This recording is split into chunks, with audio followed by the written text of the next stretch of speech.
Bonjour tout le monde.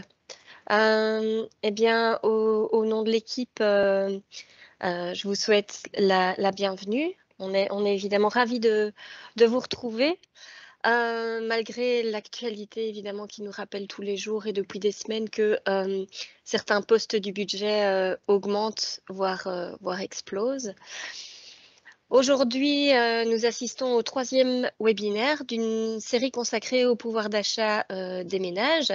Donc, l'Observatoire a souhaité faire appel à des experts dans différents domaines pour nous permettre de comprendre la situation actuelle, les raisons des augmentations, les conséquences sur le budget du ménage et aussi vous donner quelques pistes sur les aides disponibles.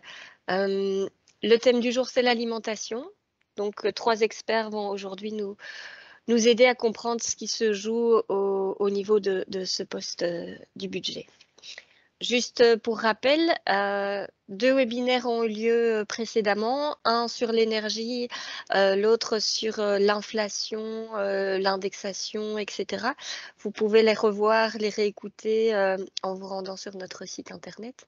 Et le prochain webinaire, qui aura lieu le 23 mai, traitera du prix de l'eau.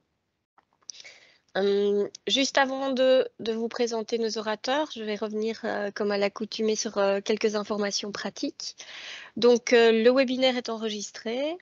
Le PowerPoint et l'enregistrement seront placés sur vos espaces personnels sur notre site et seront aussi disponibles sur le site de l'Observatoire et seront diffusés via nos réseaux. Deuxième information, donc le webinaire est organisé de la manière suivante. Chaque orateur a 30 minutes de temps de parole et après chaque exposé, la séance de questions-réponses aura lieu. Donc je vous remercie de poser vos questions durant la présentation directement dans la messagerie.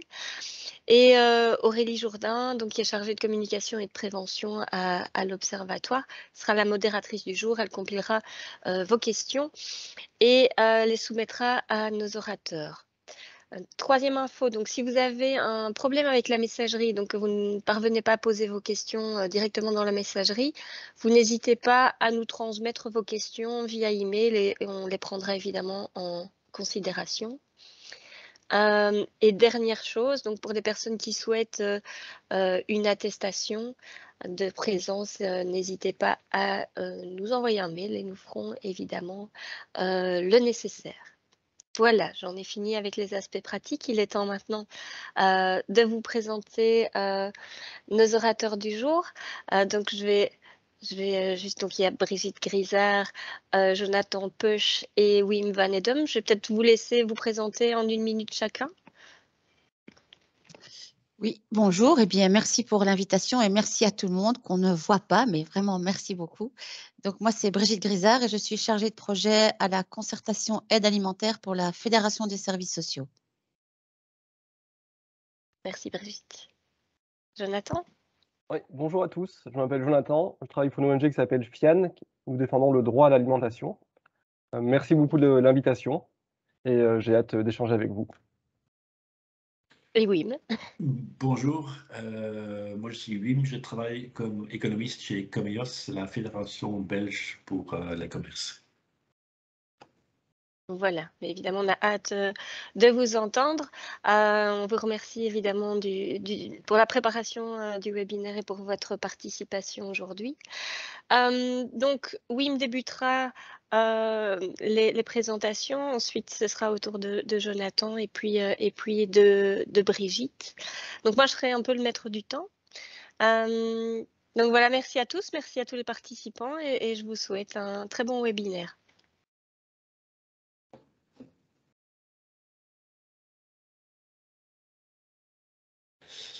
Alors, moi j'ai préparé une petite présentation où on va un peu regarder ce qui se passe en Belgique et nos pays voisins au niveau des prix de l'alimentation et regarder aussi un peu ce qui s'est passé les dernières années parce qu'on a quand même eu des années un peu bizarres avec la crise Corona à partir de 2020 et bien sûr la guerre en Ukraine à partir de fin février cette année-ci.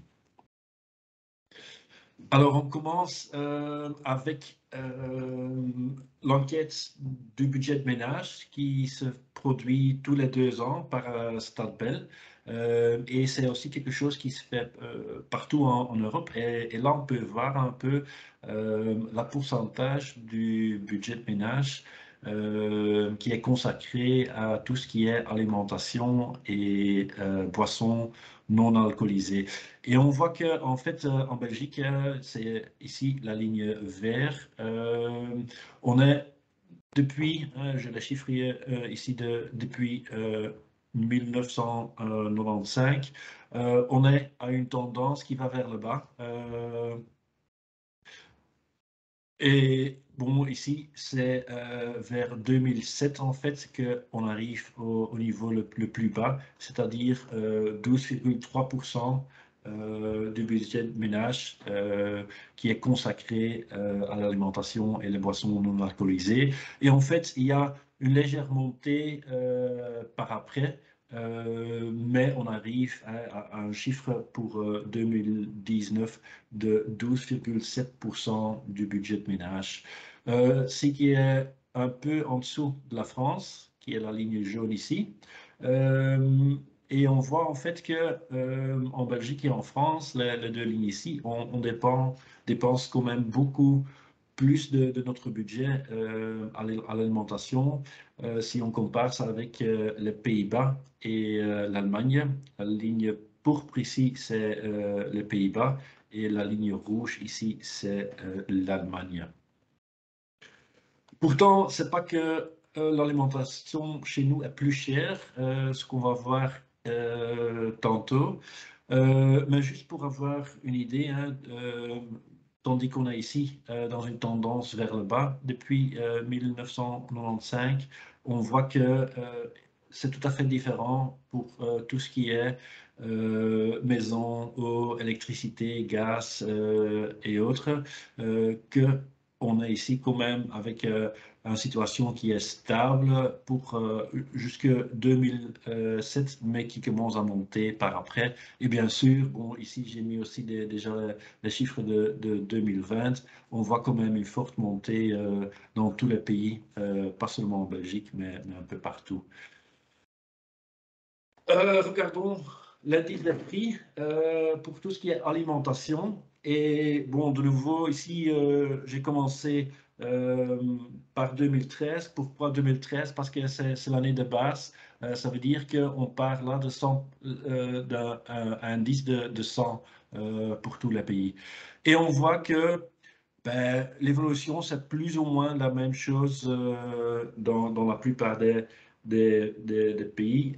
C'est-à-dire qu'il y a juste l'Allemagne où il y a une forte croissance après qu'ils ont fait une diminution du TVA et par après, ben, c'est qu'on voit souvent, c'est que si on va de nouveau augmenter le TVA, qu'il n'y a pas seulement l'augmentation de TVA, mais aussi une augmentation de prix en général qui se fait. Mais alors, c'est clair que, tandis que la France en jaune et Belgique en vert dans l'autre graphique, on dépense plus de notre budget de ménage à tout ce qui est alimentation. Les prix sont plus bas qu'en Allemagne ou aux Pays-Bas. Mais bon, ça c'était en général. Pour tout ce qui est alimentation, on voit quand même qu'il y a des grosses différences. Ici, par exemple, on a spécifiquement les prix pour tout ce qui est repas préparés, c'est-à-dire ce sont des produits industriels. Et là, on voit que le prix pour la plupart des années, jusqu'en 2018 à peu près, est assez stable, aussi bien aux Pays-Bas et en Allemagne, tandis que ici, à partir de 2015, les prix sont en chute en France, tandis qu'ils sont en hausse en Belgique. Et ça, c'est vraiment une différence dans les différents marchés des producteurs de tout ce qui est repas préparé qui font la différence. Et là, on voit quand même que on vient d'une situation où tous les pays sont ici très proches l'un de l'autre, où il y a des différentes évolutions en Belgique vers le haut, assez stables aux Pays-Bas et en Allemagne, et vers le bas en France.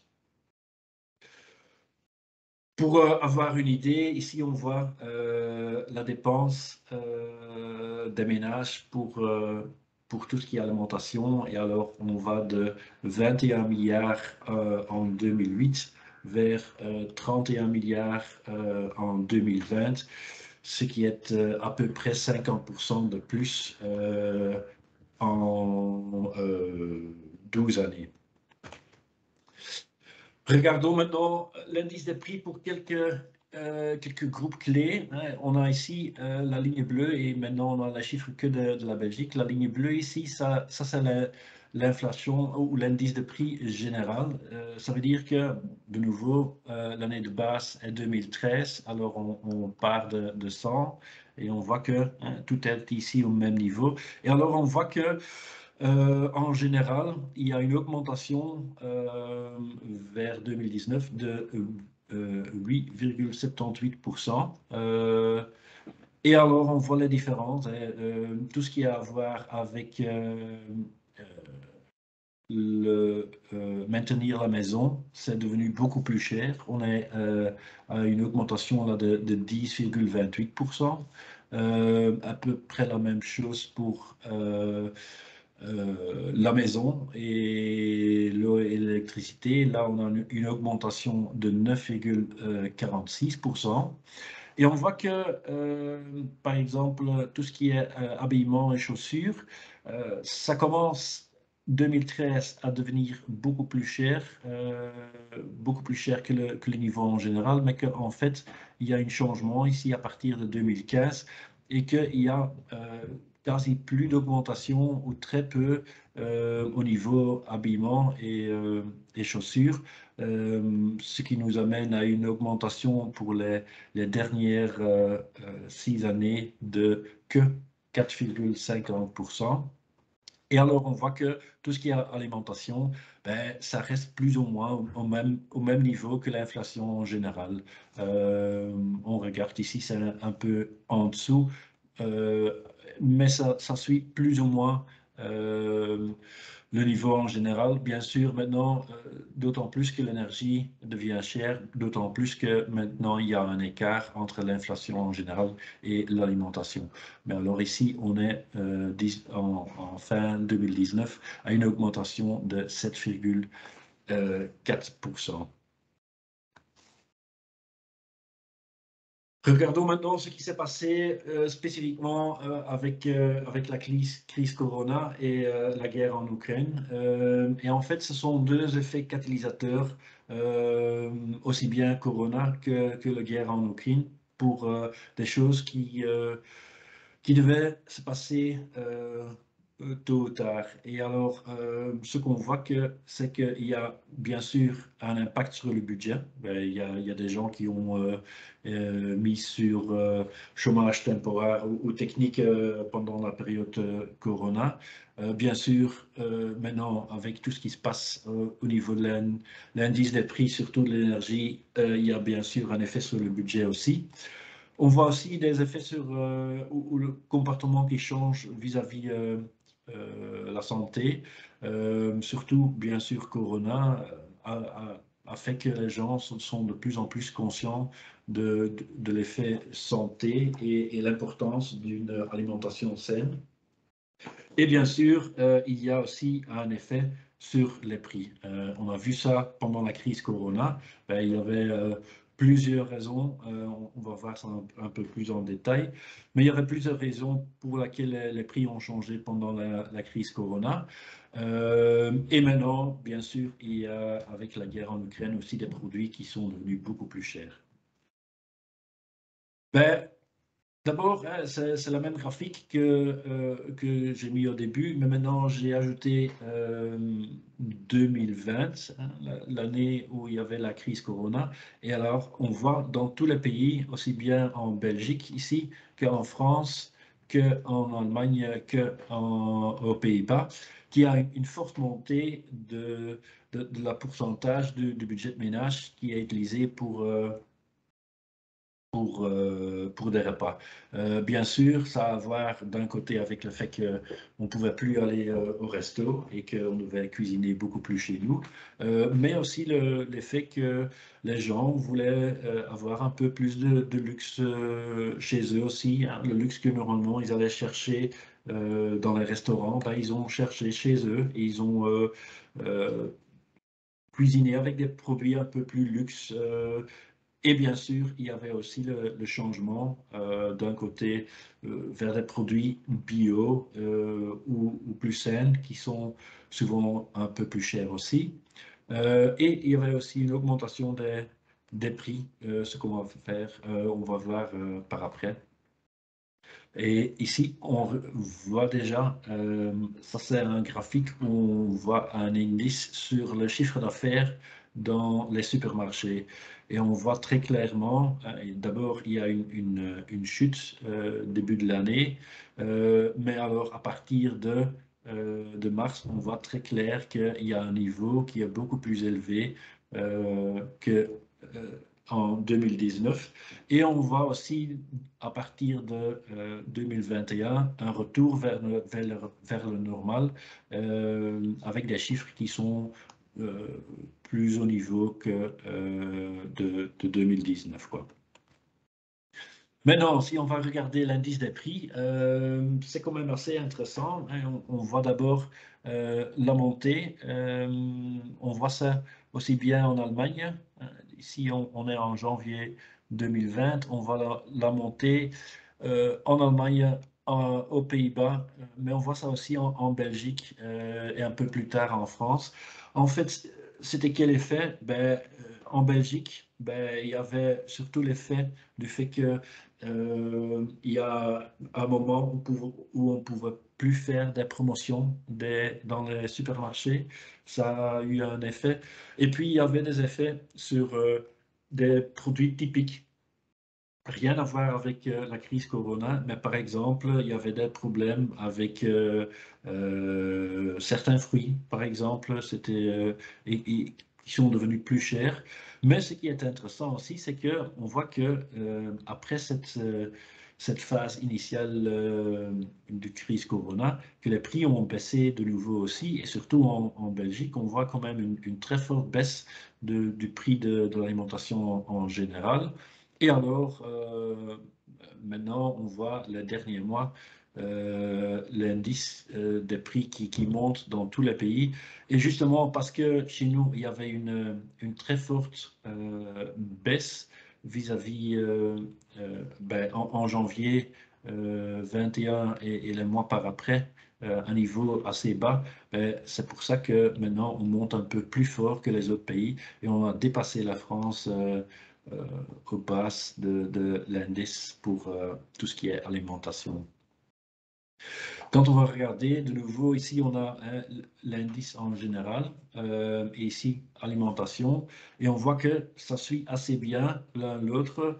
De nouveau, on a cette hausse ici de l'alimentation début de la crise Corona. On voit la baisse par après et puis à partir de ben, surtout fin de l'année 2021, mais encore beaucoup plus les derniers 4 mois, une hausse énorme des prix pour tout ce qui est alimentation et boissons non alcoolisées. Ici, de nouveau, un peu un détail pour voir plus clair ce qui se passe, hein. On a le chiffre ici en bleu de l'alimentation et boissons non alcoolisées en général. Et alors, on voit la ligne rose, ce sont les fruits. Alors ici, rien à voir avec la corona, mais c'était une période où il y avait des problèmes au niveau, par exemple, de tout ce qui est fruits citrus qui devait venir d'Espagne. Et on voit que les prix ont flambé début de l'année en 2020, mais qu'il y a aussi un retour et que au début de l'année 2021, les prix étaient même plus bas que début 2020. Même chose pour les légumes, la ligne ici, tandis qu'on voit pour tout ce qui est pain et céréales, il n'y avait pas grand-chose qui bougeait. Juste maintenant, dernièrement, les derniers mois, on voit là aussi une flambée des prix de tout ce qui est pain et céréales, bien sûr grâce à la guerre en Ukraine. Maintenant, comportement des consommateurs, ben, on voit quand même que Corona, ça a fait pas mal de changements, mais on voit ça surtout des gens qui ont eu un changement du retailer, qui ont été changés d'enseigne ou de marque, et on voit qu'il y a un pourcentage de 31 et 27% des gens en Europe qui ont dit ben, écoute, moi j'ai changé d'enseigne ou de marque, et la plupart pensent de continuer à faire ce changement après la crise Covid. Et quand on va regarder, ben,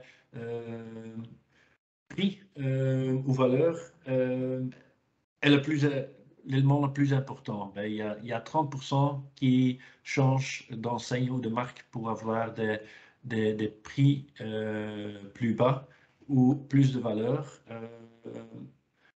C'est quand même assez important. Et deuxièmement, et c'est un peu contraire, il y a aussi de plus en plus de gens qui vont changer pour avoir plus de convenience, et souvent c'est avec un prix qui est plus élevé. Alors on voit quand même qu'il y a deux parties du marché. Il y a un parti qui fait du trade-up et un parti du marché qui fait du trade-down.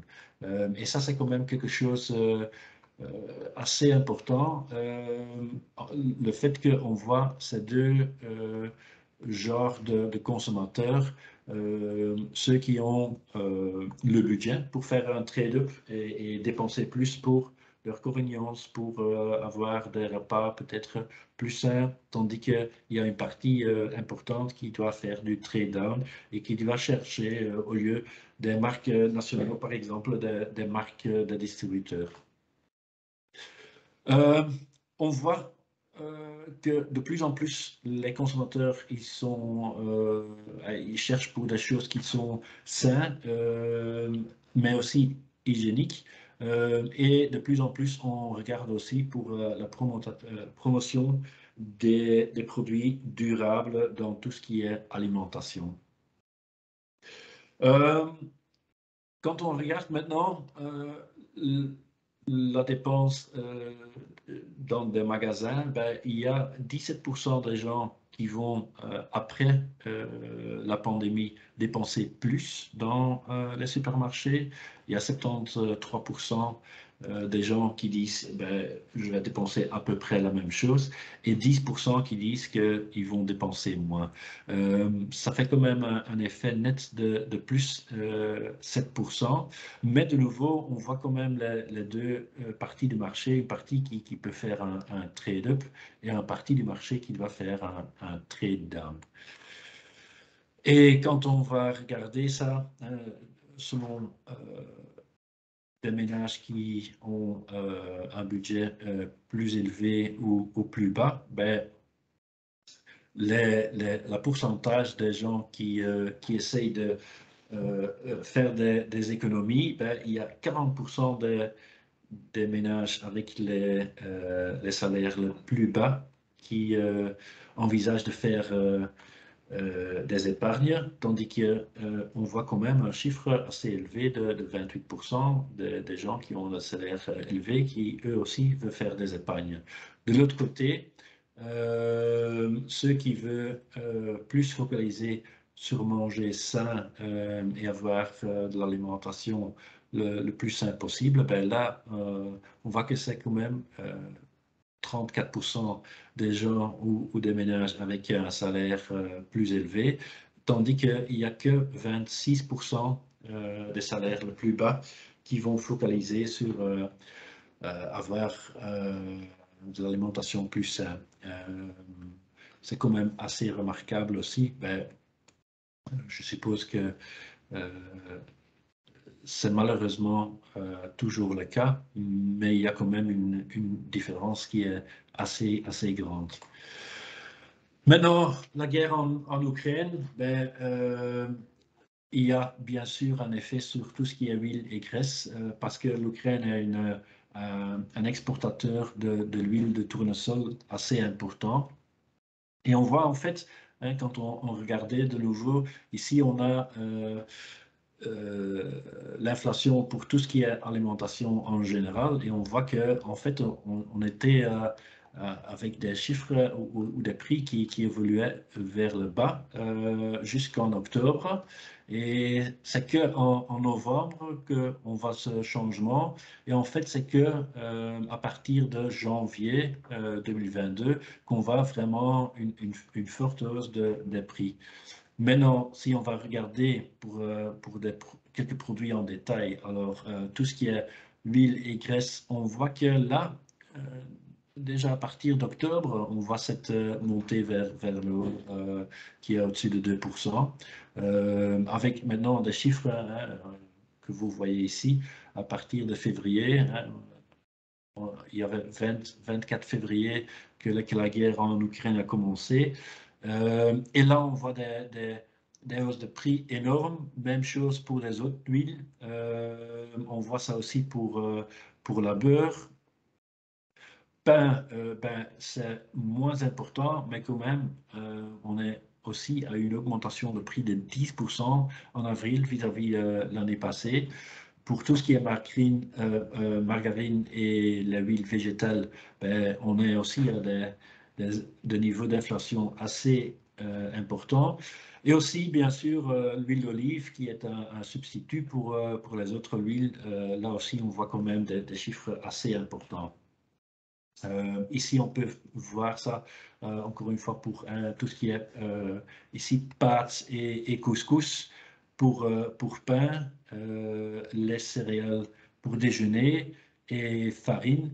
Là, de nouveau, on voit que hein, déjà à partir de janvier, il y avait une croissance, mais ça monte très fort les mois par après.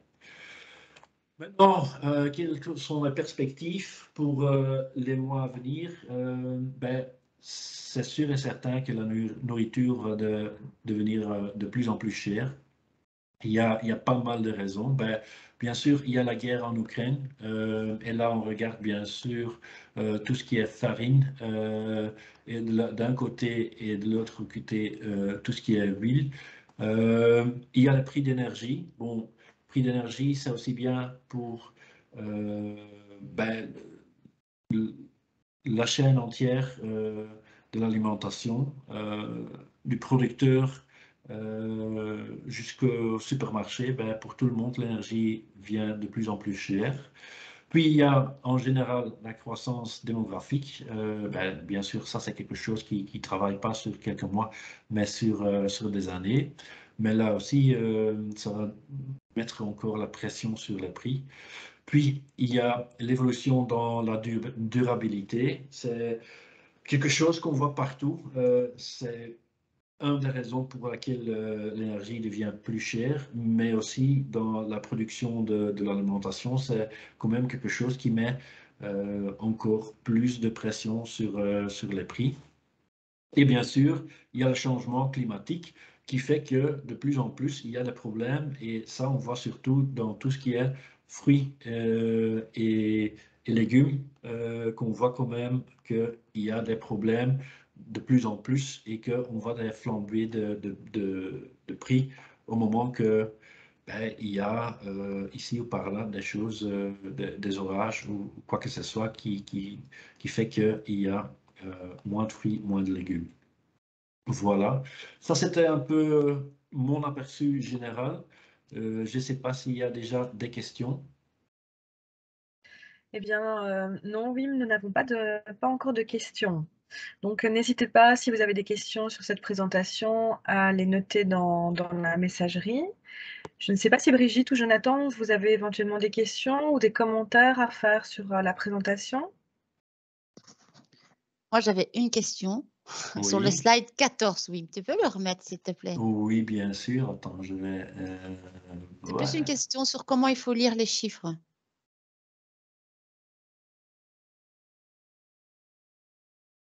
Je sais que j'ai pas mis dans le chat. C'est pas toujours évident d'aller Voilà. mettre la question dans le chat.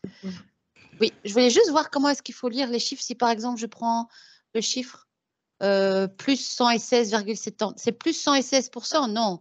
Non, en fait, c'est ici, c'est l'indice de prix et ça veut dire qu'il part, en 2013, il part de 100 pour tous les éléments. Ça veut dire que, en général, hein, l'alimentation, hein, la ligne bleue ici, l'alimentation est partie de 100 en 2013. Ça veut dire que quand on va regarder, par exemple, ici, c'est parce que c'est assez facile de voir.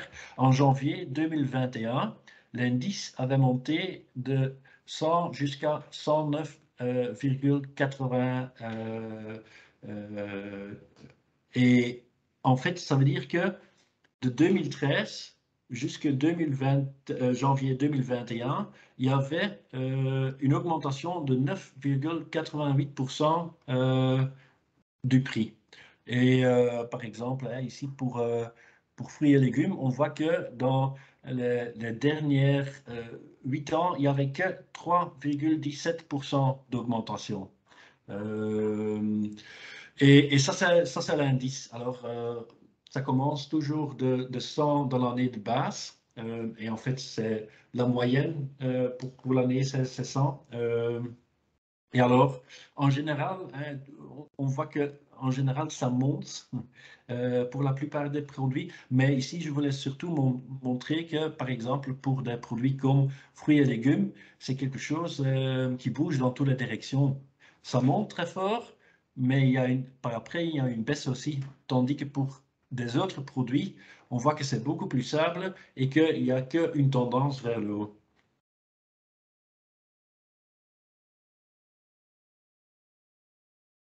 Merci. Voilà, je ne sais pas si Jonathan, tu as des commentaires ou des questions sur la présentation également? Si on me le demande, moi j'aurais peut-être une question, mais il n'y avait pas la réponse dans les slides, donc, mais je me demande si Wim, tu as des informations sur l'augmentation des prix en fonction s'ils sont des circuits courts ou des chaînes longues. Bon, je ne sais pas s'il existe une réponse à cette question, mais ça m'intéresserait. C'est toujours difficile à dire, mais une chose que je peux dire, c'est que on voit quand même la différence entre les petits producteurs et la chaîne courte, où il y a beaucoup plus la fluctuation. Hein. Par exemple, ce qu'on a vu pour les fruits et les légumes. Si on va regarder, et c'est pour ça que je les ai mis dedans dans un des slides, si on regarde par exemple les repas préparés, et je vais il faut voir si je sais trouver directement le slide où il se trouve. Là, on voit quand même la différence parce que là, la plupart vient des grands producteurs internationaux et chez eux, en général, voilà, c'est voir si je sais partager, c'est quand même quelque chose, voilà.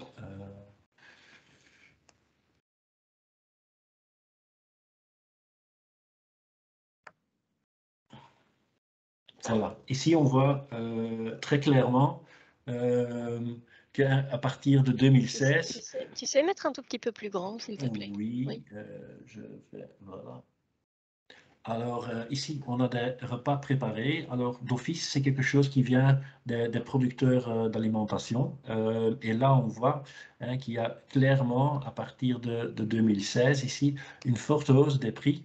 Et bon, bon, ça bouge un peu de mois à mois, mais on voit que c'est clairement une montée vers le haut, tandis qu'il y a une très forte chute ici en France. Et ça, c'est quelque chose qu'on voit quand même que pour les produits qui viennent des grands producteurs d'alimentation, et alors je ne parle pas des petits producteurs belges, mais je parle vraiment des grandes marques internationales, les Nestlé, les Kraft Foods, etc.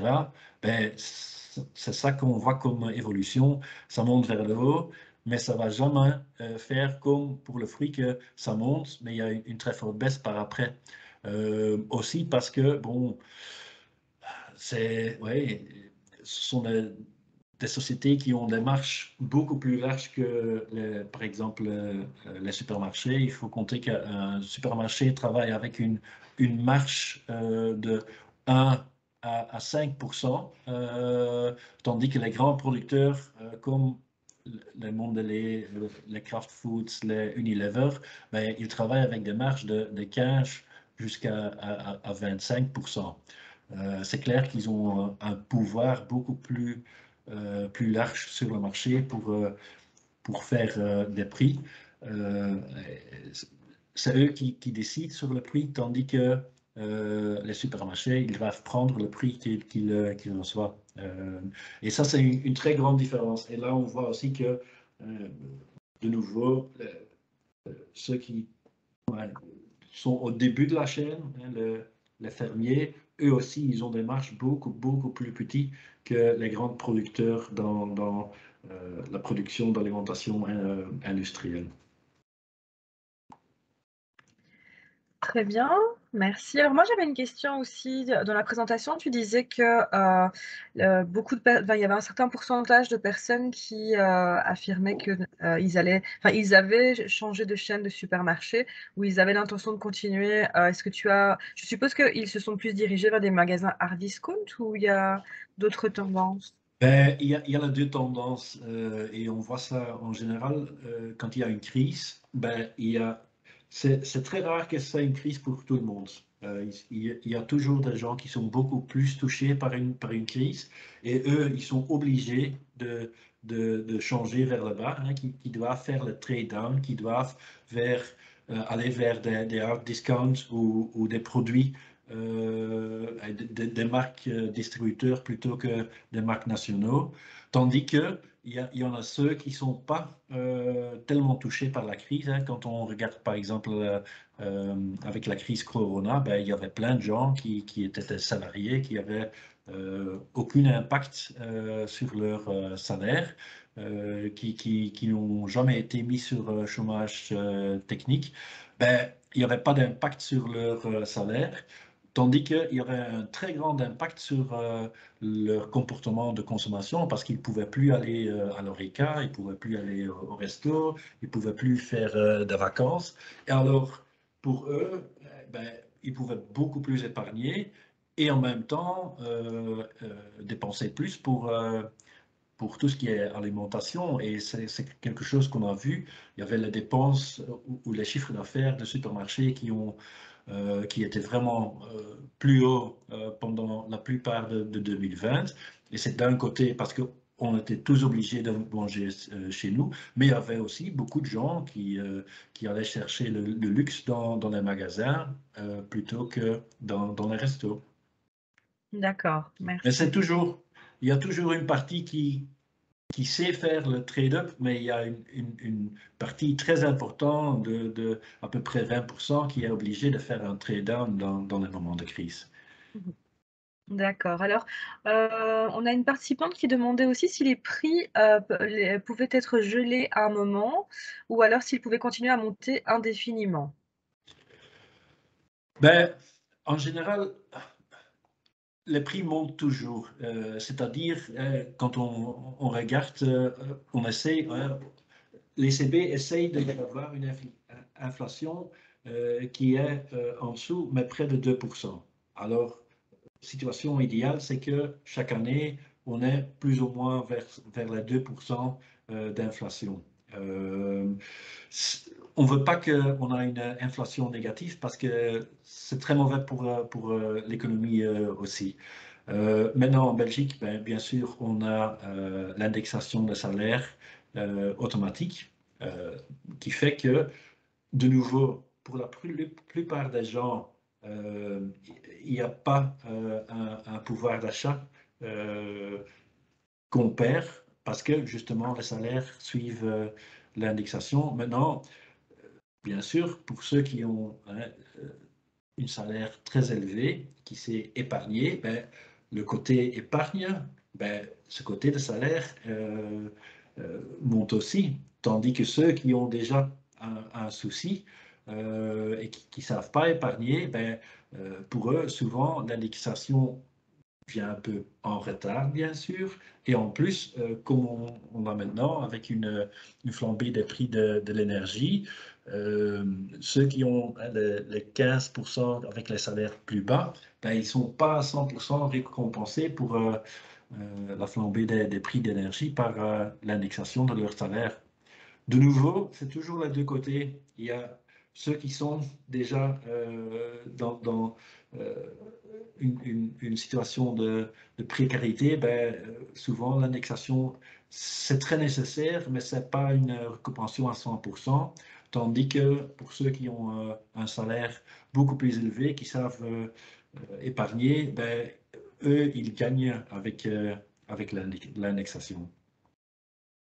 D'accord, merci. Je pense qu'on aura l'occasion de reparler justement de ces personnes qui sont dans la précarité dans la présentation de Brigitte. Et justement, Brigitte avait une dernière question. Tu te posais la question de qui fixait les prix de tout cela. Voilà.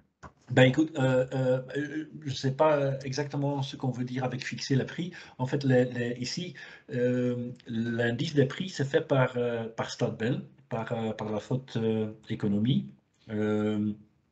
Et ce sont des inspecteurs qui vont noter les prix dans tous les magasins. Et maintenant, les dernières années, de plus en plus, on travaille aussi avec du web scraping, c'est-à-dire on va aller chercher sur Internet pour trouver des prix. Et c'est comme ça qu'on arrive à l'indice des prix avec, je pense qu'il y a plus de 600 témoins qui sont dans l'indice des prix, et ce sont tous les prix qui sont notés ou qu'on trouve par du web scraping. D'accord, merci. Ben voilà, je n'ai plus de questions en rapport avec ta présentation, Wim. En tout cas, un grand merci pour cette présentation qui me semblait très claire. Alors, ben, je vais maintenant inviter, donc c'est Jonathan, ben, si tu veux bien lancer ton partage d'écran. Et donc, je t'invite à faire ta présentation. D'accord, merci.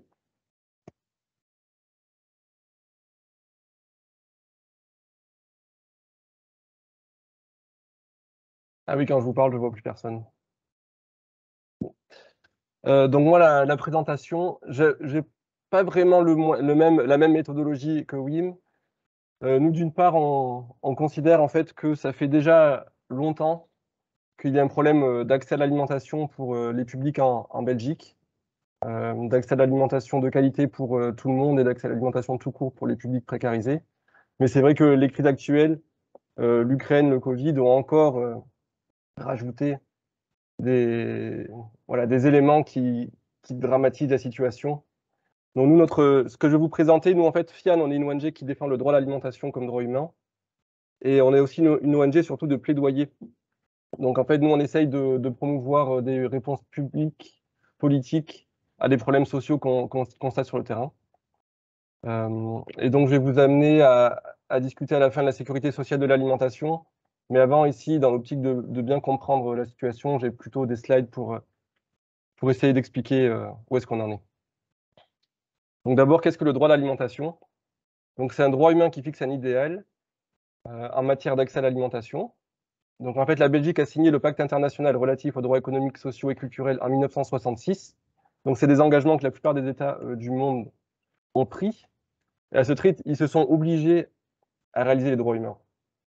Donc ici, on a le droit à l'alimentation qui est défini, qui est réalisé lorsque chaque homme, chaque femme, chaque enfant, seul ou en communauté avec autrui, a accès à tout instant, maintenant et pour les générations futures, physiquement et économiquement, à une alimentation adéquate et choisie et aux moyens de se la procurer.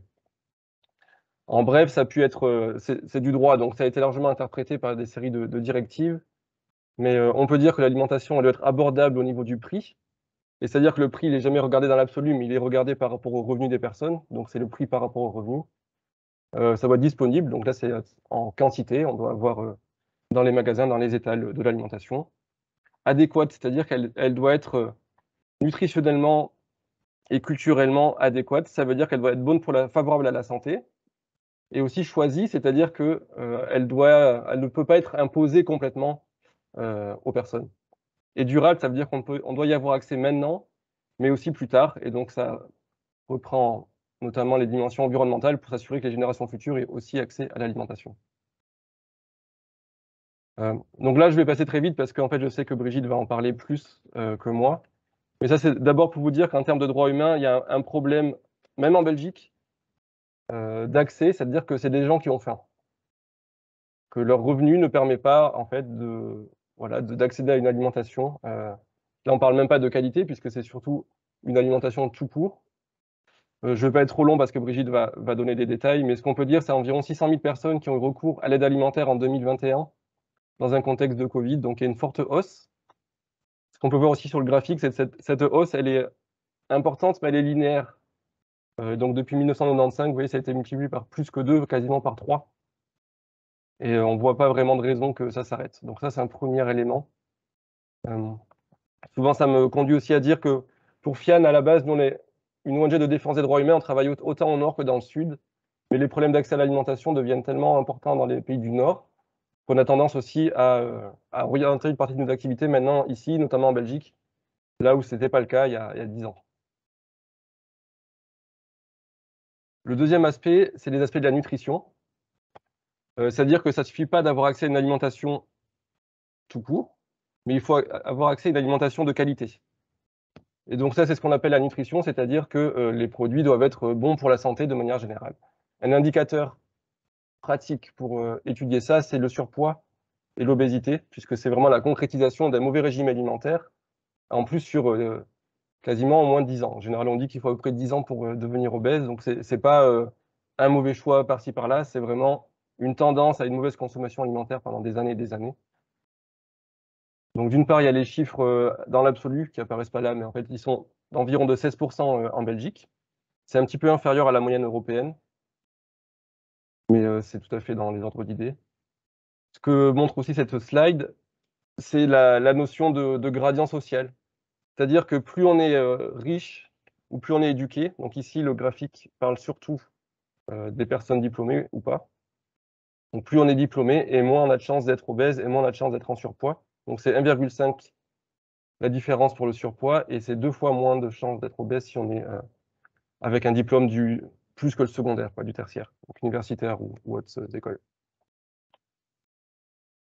Au-delà du gradient social, il y a aussi cet aspect-là qui est important, c'est qu'en fait, personne dans la population ne mange correctement en termes de fruits et légumes.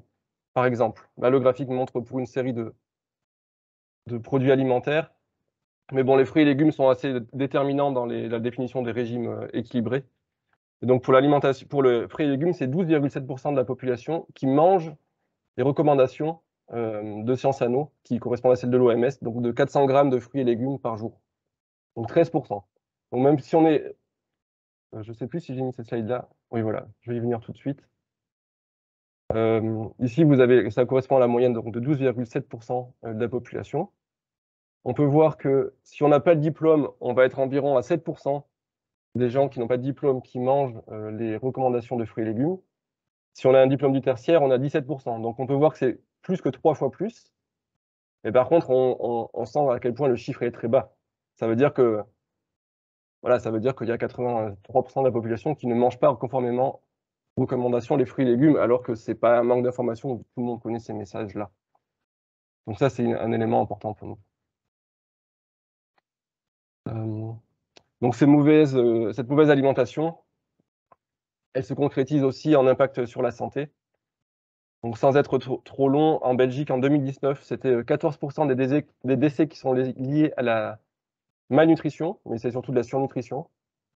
C'est-à-dire que là, on parle des maladies qui sont liées à l'alimentation. L'alimentation n'étant pas le seul facteur explicatif, parce qu'il y a aussi l'exercice physique, et puis d'autres aspects, la pollution de l'air ou d'autres. Mais donc ces maladies-là sont expliquées à 14% par la nutrition. Ce qui fait que quand on a 65 ans en Belgique, on a 40% de chances d'avoir une maladie chronique et 60% de chances d'en avoir deux, ce qui correspond plus ou moins aux chiffres de l'Union européenne. Donc vous voyez ces chiffres-là, c'est 2019, donc c'est avant le Covid, c'est avant les guerres en Ukraine. Donc on n'a vraiment pas attendu ces crises-là pour avoir un problème dans ce que consomment les Belges et les Européens en général. Donc la question, c'est pourquoi est-ce si difficile de bien manger? C'est celle que j'essaye de répondre. Donc ici, mais oui, il m'a donné des chiffres bien plus précis que moi. Mais c'est l'évolution des dépenses par unité de consommation et par an. Donc dans le budget des ménages, c'est le chiffre qui est donné par Stadbel, les chiffres clés de l'agriculture. Mais donc j'ai vu aussi en regardant la présentation de Wim que finalement 2020, il y avait une sorte de hausse et puis que ça avait rebaissé. Donc évidemment, c'est des chiffres qui varient, mais quand même globalement, on a une hausse du budget. Donc moi, j'avais ces chiffres-là de 13 et de 16%. Donc même si ça peut être sans doute précisé, on a quand même, voilà, de manière certaine, une hausse du prix de l'alimentation. Et en plus, Wim qui disait que ça allait encore augmenter. Donc c'est tout à fait en fait, essentiel de s'en rendre compte parce que déjà 16% ou même 13%, c'est déjà quand même une part importante dans le budget. Si on passe à 20%, ça, voilà, ça fait que l'alimentation n'est plus un budget un peu mis de côté dans les ménages, mais c'est vraiment un budget qui va redevenir conséquent. Donc un constat 4, c'est que mal manger coûte moins cher que bien manger. Et donc ça, c'est vraiment une chose sur laquelle je veux insister. Parce que cette question d'accessibilité et de qualité, c'est quelque chose sur laquelle nous, on insiste beaucoup. D'après le droit à l'alimentation, il ne s'agit pas simplement de manger, mais vraiment de bien manger. Et c'est ça le droit humain, c'est bien manger conformément à sa santé, conformément à ses choix culturels, conformément à sa dignité. Et donc, juste manger, c'est pas du tout satisfaisant. Et dans cette optique-là, par exemple, l'aide alimentaire qui va consister à avoir des produits de base pour simplement arrêter d'avoir faim, ne correspondent pas du tout à la réalisation de l'aide du droit à l'alimentation. Donc pourquoi est-ce que mal manger coûte moins cher que bien manger? Là, il y a cette question d'accessibilité qui est vraiment importante, qui reprend un ensemble de critères qui vont en fait faciliter l'accès de certains produits pour les populations. Donc là-dessus, il y aura le prix, l'environnement alimentaire géographique. Donc par exemple, est-ce qu'autour de chez nous, on a quel type de magasin est-ce qu'on a autour de chez nous? Est-ce qu'on a que des fast-food? Est-ce qu'on a des supermarchés? Est-ce qu'on a des marchés paysans? Quel type de supermarché on a? Est-ce que c'est du low cost ou pas, etc. Donc ça, c'est des éléments qui vont forcément déterminer en fait la consommation des personnes. Bon, ça recoupe en partie la disponibilité des aliments, c'est-à-dire quels sont les aliments qui sont en fait disponibles autour de chez moi? Quel effort je dois faire pour en fait trouver des aliments sains? Ou quel effort je ne dois pas faire pour trouver des aliments pas sains? Donc ça, c'est une notion qui est tout à fait centrale dans le droit à l'alimentation et aussi dans les notions de sécurité alimentaire ou même d'études des pratiques alimentaires. Ce que Science Anna a montré pour la Belgique dans une étude, donc c'est assez précis, c'est que les régimes alimentaires basés sur des produits ultra transformés et calorifiques coûtent 2 fois moins cher que les régimes alimentaires équilibrés. Donc on parle de 0,55 € par kilocalorie contre 1,29 € en kilocalorie. Donc là, c'est vraiment important, c'est que si on veut avoir un régime qui est uniquement calorifique, c'est-à-dire qui va combler la faim mais pas combler les besoins nutritionnels, on va être sur du 2 fois moins cher. Donc on peut bien imaginer que moins on a de ressources et plus on va être conduit à aller dans ces régimes-là, mais aussi plus on est attentif, tout simplement parce qu'il n'y a pas besoin non plus d'être très pauvre pour prendre les produits les moins chers quand on nous propose plusieurs produits. Donc en tout cas, on est vraiment incité à aller sur des produits en fait calorifiques à cause du prix. Et environ 30% des produits, des calories ingérées par les ménages belges sont aussi de produits ultra transformés. Et là, une chose intéressante, c'est que quel que soit son revenu et sa classe sociale, disons, la consommation est identique. C'est à peu près 30% pour les publics, la partie, le tiers le plus pauvre, le tiers au milieu ou le tiers supérieur, c'est tout le temps 30%. Oups, est-ce que j'ai coupé mon écran? Oui, tu as coupé ton partage. Désolé, je le relance.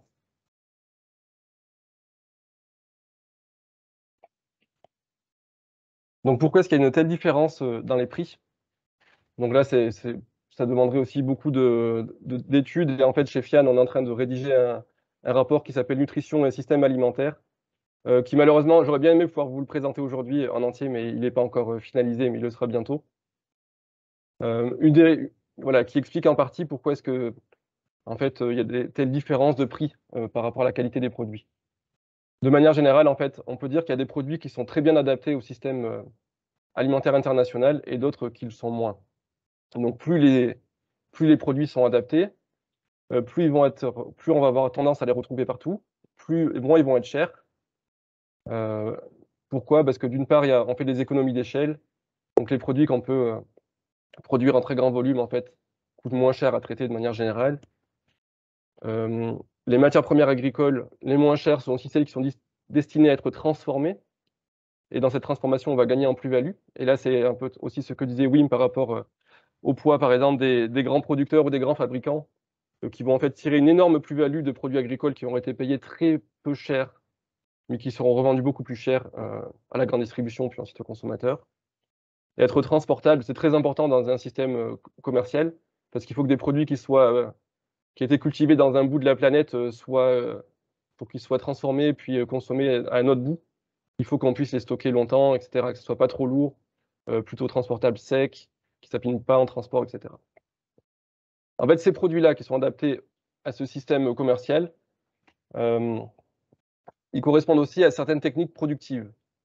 C'est-à-dire, on va dire les monocultures, c'est-à-dire que c'est une manière de produire de l'alimentation qui s'est développée après la Seconde Guerre mondiale, qu'on surnomme souvent la Révolution verte, et qui va en fait favoriser une grande spécialisation des pays, mais aussi des fermes et des régions, sur quelques types de produits très standardisés. Donc maintenant, on a le blé, le maïs et le riz qui représentent 60% des calories consommées au niveau mondial. En Belgique, on a une spécialisation sur des produits d'exportation comme la pomme de terre, le sucre pour la betterave à sucre, ou alors des produits également transformés comme le chocolat ou même la bière. La bière, c'est de l'eau, c'est du sucre, et puis c'est du houblon et du malt d'orge, donc c'est des céréales. Les huiles végétales. Bon, maintenant, avec le contexte de la crise ukrainienne, c'est en train de changer. Le prix de l'huile végétale n'est plus aussi bas qu'il était avant. Mais jusque-là, en tout cas, et donc à part les derniers mois, à voir comment ça évolue par la suite aussi. Mais les huiles sont extrêmement peu chères, en fait, et très accessibles. Donc, ce qui fait qu'avec, si on rajoute à ça, voilà, de l'élevage de viande qui est très intéressante au niveau de la rentabilité pour les fermes, en fait, on a un assemblage de produits alimentaires qu'on n'a plus qu'à transformer, mélanger, cuisiner ensemble pour avoir des produits qui sont pas chers. Vous verrez que ce qui est absent de cette courte liste, en fait, ce sont plutôt les fruits et légumes, parce que ça demande beaucoup de main-d'œuvre, beaucoup d'attention, c'est des produits fragiles, donc c'est difficile de transporter des tomates, des courgettes, etc. sans les abîmer. Ça demande en fait voilà, plus d'attention. Ça demande aussi plus de travail dans la cuisine, plus de préparation. Pour le consommateur, c'est aussi plus de préparation également. Donc c'est des produits qui sont en fait moins pratiques. Donc en anglais, on dit convenient. Hein, donc qui sont moins en fait pratiques pour le consommateur et donc aussi moins privilégiés. Donc un point que j'amène là, ça c'est plutôt de l'interprétation. C'est un concept qui a été apporté par Olivier de Scutter notamment. C'est qu'en fait, ce système industriel alimentaire tel qu'il est prévu, c'est en fait une sorte de politique sociale qui ne dit pas son nom et qui vise en fait à ce que les consommateurs aient dans leur rayon des produits alimentaires au prix les plus bas possible. Et en fait, c'était un objectif vraiment principal pour l'Union européenne dès sa création. Et ça continue de l'être. Donc, ce n'est pas une politique sociale au sens où on ne donne pas de l'argent directement aux consommateurs pour qu'ils puissent ensuite aller chercher des produits, comme par exemple pour les chèques énergie. Par contre, c'est une politique sociale parce qu'en fait, c'est l'alimentation industrielle qui est subventionnée à la base, notamment par la politique agricole commune. Donc en fait, au lieu de subventionner le consommateur, on subventionne le paysan, le producteur, en lui donnant directement de l'argent. On estime que c'est environ, en fait, les subventions agricoles correspondent aux revenus, c'est-à-dire aux marges ou enfin aux bénéfices en fait des fermes en moyenne au niveau de l'Union européenne.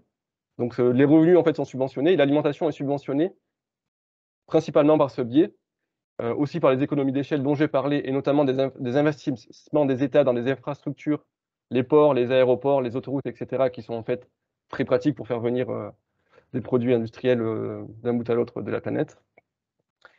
Et aussi grâce à quelque chose qui est moins souhaitable en fait, mais c'est la compression des coûts. Dans un marché hyper compétitif, en fait, les entreprises sont invitées à essayer d'avoir les coûts les plus bas. Et pour ça, on peut être efficace, ce qui est tout à fait souhaitable. Par contre, on peut aussi mettre la pression sur les revenus des paysans, si on est en situation de dépendance dans les négociations des prix. On peut ne pas intégrer dans le prix des produits le coût des impacts sur les écosystèmes et le climat, qui sont en fait estimés en milliers de milliards d'euros au niveau de la planète. Par exemple, juste en France, il y a une étude qui a été faite il n'y a pas très longtemps, je n'ai plus la date en tête là, mais sur le coût de la dépollution des cours d'eau seulement, donc on parle juste de l'eau, et ça serait 50 milliards d'euros qu'il faudrait débourser par an pour simplement dépolluer l'eau, pollution due à l'agriculture. 50 milliards, des coûts qui du coup, pour l'instant, ne sont pas dépensés, qui sont en fait qui sont pas intégrés dans les produits, qui sont pas non plus dépensés par l'État parce que c'est très cher. Et donc pour l'instant, en fait, simplement les rivières sont polluées et on fait rien. Et c'est à peu près valable pour une série de raisonnements, les impacts de l'agriculture sur la biodiversité, sur le changement climatique, etc. Donc dans cette logique d'accès à l'alimentation au niveau européen, on a donc des consommateurs qui ont des prix peu onéreux à la base, et donc on voit à quel point l'augmentation pose des problèmes politiques en ce moment. Mais on avait aussi une logique de choix préférentiel, c'est-à-dire que en fait, l'État, d'une certaine manière, garantit des prix pas chers, et puis les consommateurs, en fonction de leurs ressources, de leurs préférences, de leur goût, etc., vont aller chercher des produits de qualité supérieure, souvent, toujours ou pas souvent, en fonction de leur choix.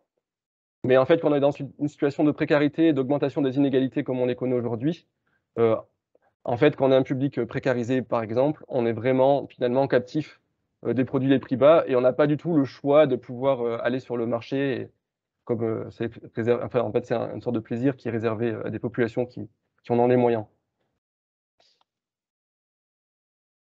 Bon, je vais passer ça parce que je vois que le temps passe.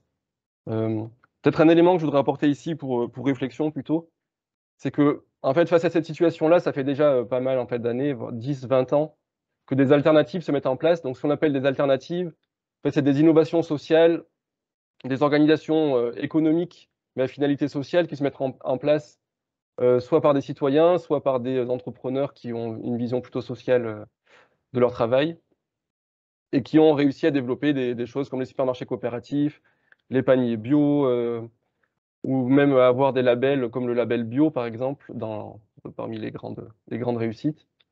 Mais de manière générale, on voit que ces alternatives-là, elles demandent en fait aux consommateurs, aux individus qui sont dedans, beaucoup de ressources, des ressources qui peuvent être en fait financières, on peut payer plus cher, mais ça peut être aussi informationnel, c'est-à-dire qu'il va falloir être très informé, ou alors même en termes de temps, on va devoir dépenser du temps à mettre. Donc les gens qui n'ont pas de temps, peu de revenus ou peu d'informations, en fait, vont être amenés à ne pas pouvoir s'insérer dans ces réseaux-là. Et on a en fait finalement plutôt assisté maintenant à une dualisation, c'est-à-dire que les circuits alternatifs ont été finalement cooptés et sont considérés comme des produits de luxe, c'est-à-dire les produits de qualité sont en fait des produits de luxe réservés à certaines personnes. Et ces alternatives n'ont pas à ce stade réussi à changer l'organisation du système industriel dominant, quoi. Bon, ça, je passe aussi pour arriver à la question finale, qui est celle de plutôt de la sécurité sociale de l'alimentation, et qui répond à cette question-là, comment reprendre la main sur l'alimentation quand on est des consommateurs. Donc j'ai vu ça, parce que je voulais vous le partager, j'ai juste vu hier ou avant-hier, 44% des consommateurs belges qui veulent accéder davantage aux aliments malsains. Je trouve que c'est un chiffre qui est vraiment parlant, parce que dans un contexte de hausse des prix, dans un contexte qui est le nôtre de précarité alimentaire, que les gens en fait en soi deviennent favorables à une taxation, quand on sait à quel point la taxation est quelque chose qui est assez mal vu au niveau politique et en termes d'acceptabilité, c'est que vraiment les gens en général commencent à penser qu'il y a un réel problème et ont envie que ça change, quoi. En fait, ont envie qu'on leur propose des aliments tout simplement de qualité et en ont marre de devoir manger du low cost en permanence. Donc 4 idées clés qui sont en fait la base de notre proposition de sécurité sociale de l'alimentation. C'est-à-dire que depuis très longtemps, en fait, on n'a pas vraiment de grande transformation du système alimentaire, et le modèle industriel et individualiste dans l'accès au choix de consommation reste en fait dominant, et il n'y a pas eu de changement majeur depuis quasiment 20 ou 30 ans. On a une hausse structurelle de la pauvreté et de la précarité alimentaire. Et malgré les efforts déployés par les réseaux de lutte contre la pauvreté, en fait, ça ne fait que s'empirer. Donc là, une idée centrale, c'est-à-dire que tant qu'on va rester dans une logique de marché sur la question alimentaire, on va être dans une exacerbation des inégalités sociales et on n'aura à aucun moment les moyens de réaliser le droit à l'alimentation. Et donc nous, on appelle en fait l'État à changer de paradigme ou changer de logique pour une partie de sa production pour vraiment réaliser ce droit-là. Ensuite, on arrive en fait à l'idée de collectiviser, et c'est en ça qu'on parle de sécurité sociale. L'idée, c'est que ce n'est pas aux producteurs de plus produire, enfin pas de plus produire, mais de produire mieux, étant donné voilà, la pression qui est mise sur leur prix. Et ce n'est pas non plus aux populations les plus pauvres de payer plus cher, étant donné les contraintes financières qui sont les leurs. En fait, changer le système alimentaire, c'est un intérêt qui est vraiment général, parce que ça va avoir des impacts bénéfiques sur l'environnement, si on a une production agricole qui est plus respectueuse, sur la santé des personnes, ça va réduire les maladies chroniques, sur les capacités à choisir et donc à vivre dans la dignité, qui sont des aspects tout à fait importants. Donc, qu'est-ce que c'est cette proposition de sécurité sociale de l'alimentation? C'est l'idée vraiment de copier une sécurité sociale de la santé.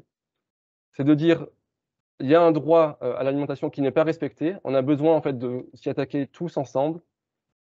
Donc pour ça, on peut se doter d'un budget fédéral, comme c'est le cas pour la santé, avec des dépenses directes pour les hôpitaux ou le personnel.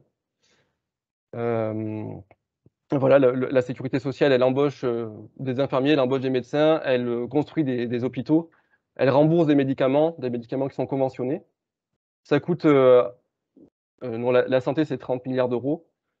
L'alimentation, ça pourrait être environ 20 milliards d'euros. En tout cas, ce qu'on calcule, c'est 150 euros par personne et par mois, qui correspond plus ou moins à la moitié des dépenses des ménages. J'ai vu dans le graphique que oui, il m'avait des chiffres un peu plus bas que cela. Mais c'est des ordres d'idées, c'est-à-dire qu'on parle vraiment d'une politique qui est macroéconomique, qui demande la sécurité sociale de la santé, elle s'est mise en place suite à des combats politiques très importants et des mobilisations sociales. Mais on pense que ça peut être le genre de politique qui peut vraiment apporter une réponse à ce problème alimentaire qui ne fait que s'accroître.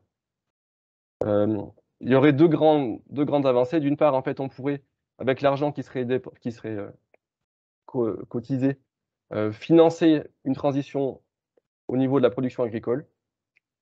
Et puis, en fait, on pourrait garantir à tout le monde l'accès à une alimentation saine et choisie, durable et de qualité. Donc, l'idée, c'est que pour l'instant, on a un régime, ce que j'appelle le régime marchand à droite et le régime SSA, donc Sécurité sociale de l'alimentation. Pour l'instant, on est 100% en régime marchand, à l'exception de l'aide alimentaire. L'idée, ça serait qu'on puisse passer à terme, donc c'est-à-dire là, on parle de 2035, ça c'est des projections, c'est pas très précis, mais ça donne des ordres d'idées. Qu'en fait, la moitié du budget alimentaire puisse passer par le régime sécurité sociale de l'alimentation, qui consisterait finalement, donc vous avez compris, comme le régime de la santé, en fait, à aller subventionner voilà, les producteurs locaux, l'alimentation de qualité, et qui réduirait de la même partie d'office la production industrielle. Donc, comment ça marche plus précisément? Il y a simplement 4 principes et après je m'arrête là. Donc, le premier principe, c'est une cotisation proportionnelle aux revenus, comme c'est le cas aujourd'hui pour n'importe quel financement de la sécurité sociale, c'est-à-dire on a des salaires, on a des cotisations brutes, on a des cotisations patronales, on a des cotisations salariales. Ces cotisations-là servent à alimenter en grande partie la caisse de sécurité sociale. C'est proportionnel au revenu. Plus on a un revenu élevé, plus on cotise. Plus on a un revenu faible, moins on cotise, voire on cotise très peu dans certains cas. Le principe 2, c'est une redistribution universelle. Donc ça, c'est quelque chose de très important. Chaque personne toucherait environ, donc je vous l'ai dit, 150 euros par mois ou peut-être 100 euros par mois qu'il pourrait dépenser à sa guise auprès de produits conventionnés. C'est le principe 3. Mais dans le principe 2, il y aurait aussi l'idée que peut-être 50 euros, c'est-à-dire un tiers finalement de la cotisation, pourrait servir directement à construire des filières logistiques, subventionner les productions locales, apporter en fait tous les aspects d'infrastructure qui sont nécessaires. Pour l'instant, à Bruxelles, c'est très facile d'importer des salades de je sais pas où, via le port d'Anvers. Il y a un canal qui arrive à Mabru, c'est-à-dire à la criée matinale de Bruxelles. Par contre, faire venir des salades de Wallonie, ben ça demande en fait des efforts logistiques de la part de chaque producteur. Les chaînes n'existent pas, sont mal structurées, etc. Le principe 3, donc, c'est qu'on pourra acheter avec ça que des produits conventionnés, c'est-à-dire des produits qui répondraient à des critères de l'ordre du souhaitable. Et donc, les 100 ou les 150 euros ne pourraient être dépensés que dans ces produits-là. Et le principe 4, qui est vraiment important, c'est que ces produits, ils seraient désignés démocratiquement. Et donc, c'est là où on en vient au concept de démocratie alimentaire. C'est-à-dire qu'au niveau des territoires, les gens devraient être en matière de dire, non pas quels sont mes besoins, mais qu'est-ce que j'ai envie de manger et qu'est-ce que j'ai envie de soutenir comme type d'agriculture au niveau de mon territoire. Et donc ça serait les productions qui seraient conventionnées et pour lesquelles ensuite tout le monde pourrait dépenser son argent chez eux. Donc voilà, je pense que c'est mon dernier slide. Oui, j'ai terminé avec ça et je suis prêt à répondre à toutes vos questions. Merci pour votre attention en tout cas. Très bien, merci Jonathan. Alors, je n'ai pas encore de questions dans la messagerie. Alors, je ne sais pas si Wim ou Brigitte, vous avez des commentaires à faire par rapport à cette présentation. Des questions? Brigitte, non. Wim, je ne sais pas si vous avez peut-être des questions. Ben, la première question que moi je me pose, c'est, ça me semble une idée très intéressante, mais malheureusement, je pense que c'est aussi une idée assez chère, parce que si on va avoir une certaine partie de la production qui va être conventionnée, évidemment, il y a le risque que ce parti devient plus cher que la partie non conventionnée, et on reste un peu dans le même problème qu'on a maintenant, qu'en fait, la nourriture à bon prix, c'est malsain, et la partie sain, c'est plus cher. Et ça, c'est quelque chose, moi, je ne sais pas comment on peut éviter ce problème, mais je pense qu'on va un peu rester sur ce même problème qu'on a maintenant, que ben, il y a des calories bon marché qui sont pas sains, et on va avoir ces calories malsaines avec ce système aussi, tandis que les calories beaucoup plus saines, ben, ils vont toujours être assez élevés en prix. Oui, c'est tout à fait exact. C'est vraiment le problème auquel on se confronte. Mais nous, ce qu'on essaye de démontrer, enfin, en fait, ce qu'on pense, quoi, tout simplement, c'est que on pense que l'alimentation aujourd'hui, elle n'est pas assez chère. Malgré, et en fait, c'est une phrase assez forte, hein, vu le contexte. Mais bon, voilà, qu'il y ait des hausses de prix à cause de la guerre en Ukraine, ça, évidemment, c'est problématique. Mais on pense que l'alimentation en général n'est pas assez chère parce que c'est un peu la notion des coûts cachés. Mais c'est-à-dire que ce que le consommateur ne paye pas en fait dans les rayons, il finit par le payer ensuite. C'est-à-dire qu'on va acheter des produits pas chers, mais on va avoir des problèmes de santé. Donc en fait, on va le payer au niveau individuel, on va aussi le payer au niveau collectif. La sécurité sociale de la santé, c'est des coûts énormes pour parler vraiment, hein. C'est aussi des problèmes moraux et éthiques évidemment, mais en termes économiques, c'est déjà très important. Pareil au niveau environnemental, hein, j'en ai parlé, mais les dommages qui sont faits par le secteur en fait, alimentaire est le principal, enfin, est le premier secteur impactant le changement climatique. Si on ajoute l'agriculture, l'emballage, le transport, etc., c'est le premier au niveau mondial. Donc on ne peut pas faire comme si ça n'existait pas. Et donc vraiment agir sur ces aspects-là, voilà, ça va augmenter le coût de l'alimentation, mais finalement, au niveau social, on pense que ça va coûter moins cher, en fait. Et c'est vraiment ça le calcul un calcul d'intérêt général, c'est-à-dire que les consommateurs vont peut-être payer plus cher, mais par contre, la société va y gagner. Donc, comment est-ce qu'on fait pour finalement faire en sorte que le consommateur ne doive pas payer lui-même? C'est bien pour ça qu'on propose ce système un peu macroéconomique de sécurité sociale, c'est-à-dire que on va cotiser, on va mettre de l'argent, ça va correspondre, c'est vraiment, ça correspondrait plus ou moins, là le chiffre est un peu au hasard, mais de 2 points de cotisation sur les salaires bruts de toute la population belge, quoi. Ce qui peut paraître beaucoup quand on y pense maintenant, mais quand on voit l'inflation de 10%, enfin voilà, c'est aussi des coûts qui peuvent être absorbés. Voilà, c'est un combat politique que nous on entend mener, mais ça reste en fait de l'ordre du raisonnable. 2% d'augmentation des salaires, c'est ce qui va. Enfin, il y aura 2 indexations cette année, par exemple, donc c'est pas impossible. Mais donc c'est vraiment cotiser proportionnellement à ses revenus de manière à ce que tout le monde puisse y accéder, quoi. Parce qu'évidemment, quand on a un salaire très élevé aujourd'hui, on n'a pas tellement de problèmes d'accéder à l'alimentation. Et si les gens ne le font quand même pas, hein, je vous ai bien dit 13% des gens qui mangent des fruits et légumes. Même si on a l'argent, on ne le fait pas.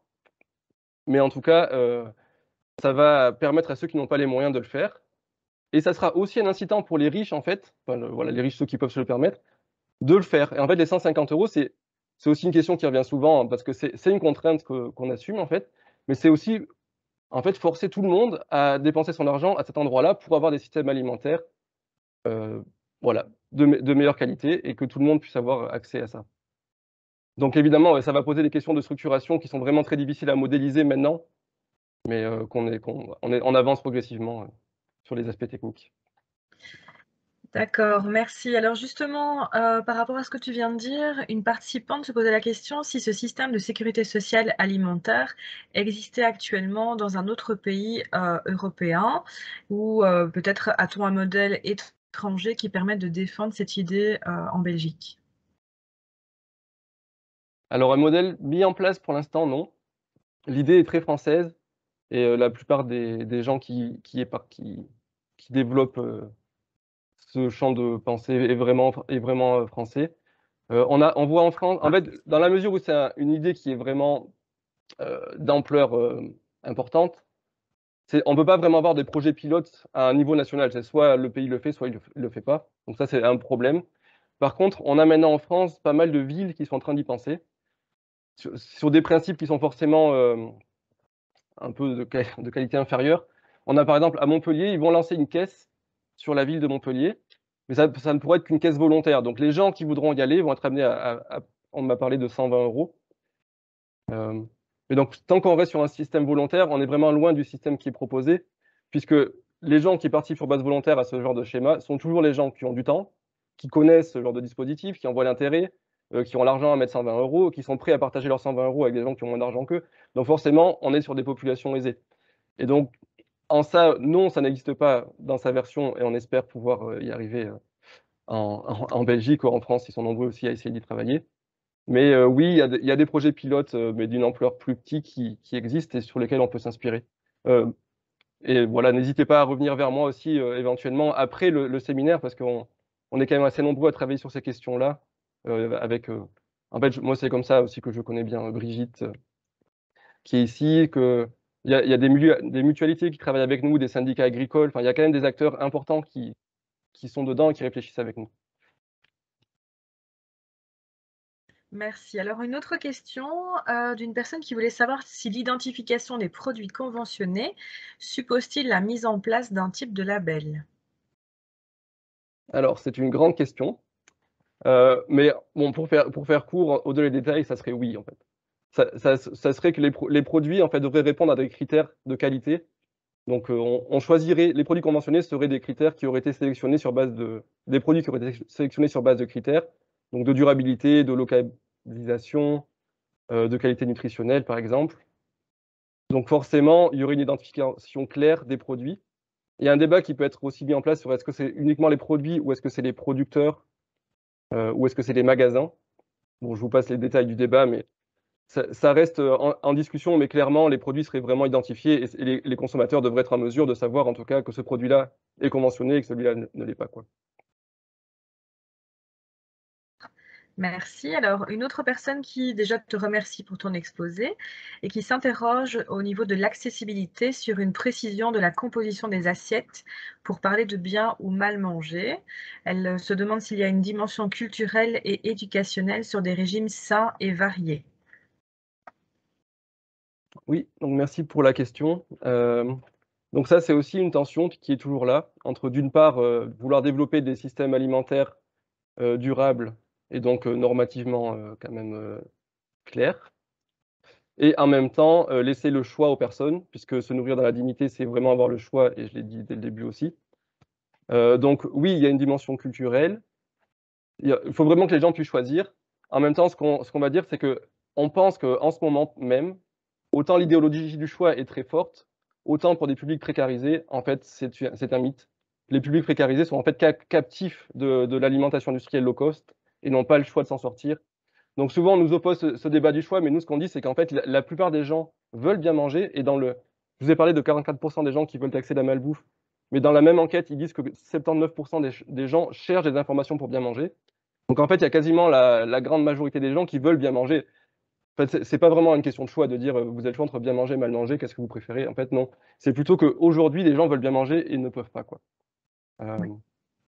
Bon, voilà, pour faire court. D'accord, entre vouloir et pouvoir, il y a souvent une grande différence.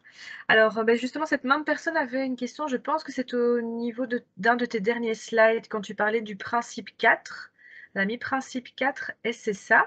Elle demandait s'il fallait partir des besoins nutritionnels ou de ce que l'on désirait et comment définir ce que l'on désire, à nouveau dimension culturelle ou éducationnelle. Voilà, donc bon, d'une part, la réponse que j'ai faite avant répond en partie.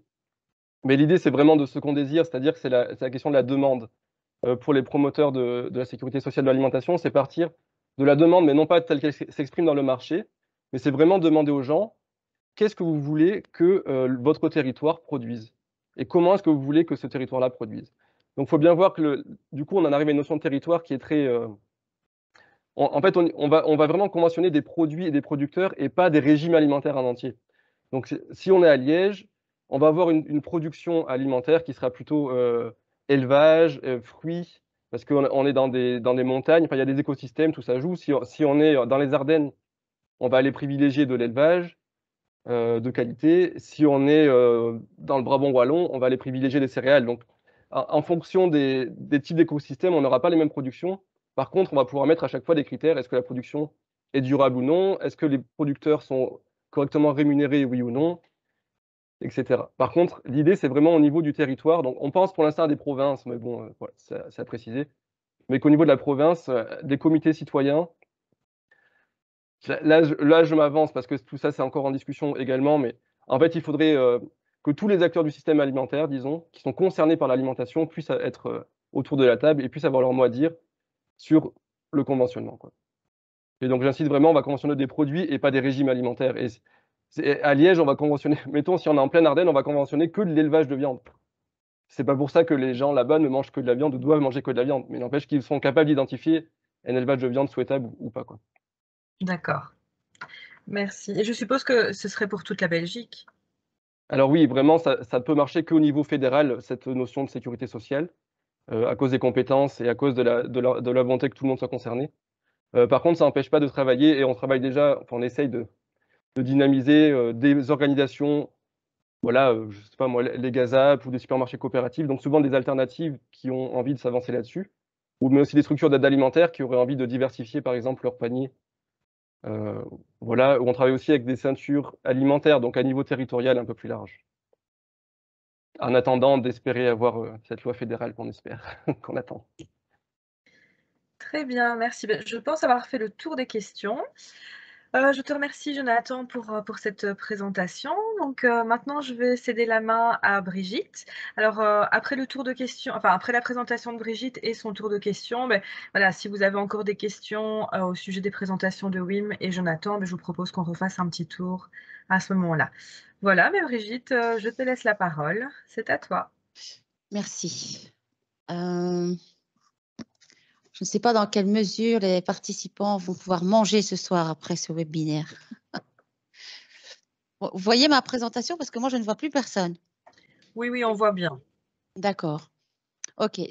Donc moi, je vais venir plutôt sur le côté bien aide alimentaire. Et donc, on ne sait pas parler d'aide alimentaire sans parler de précarité.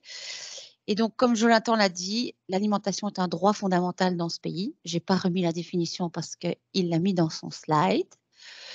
Et donc, du coup, je vais d'abord vous dresser peut-être, alors pour certains, ce sera ou pour beaucoup peut-être une piqûre de rappel, mais sur comment est-ce qu'on calcule la pauvreté en Belgique et dans les pays européens.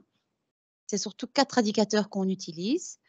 Et donc là, je vous les ai mis. Donc, il y a le seuil de pauvreté. Donc, je rappelle que le seuil de pauvreté, c'est un niveau. Donc, pour l'instant, il est à 1 284 € par mois pour un isolé, ce qui veut dire que toute personne qui touche moins de ça, par exemple, a accès facilement à l'aide alimentaire. Ce qui veut dire que toute personne qui touche plus que ça a plus de difficultés pour avoir accès à certaines aides sociales.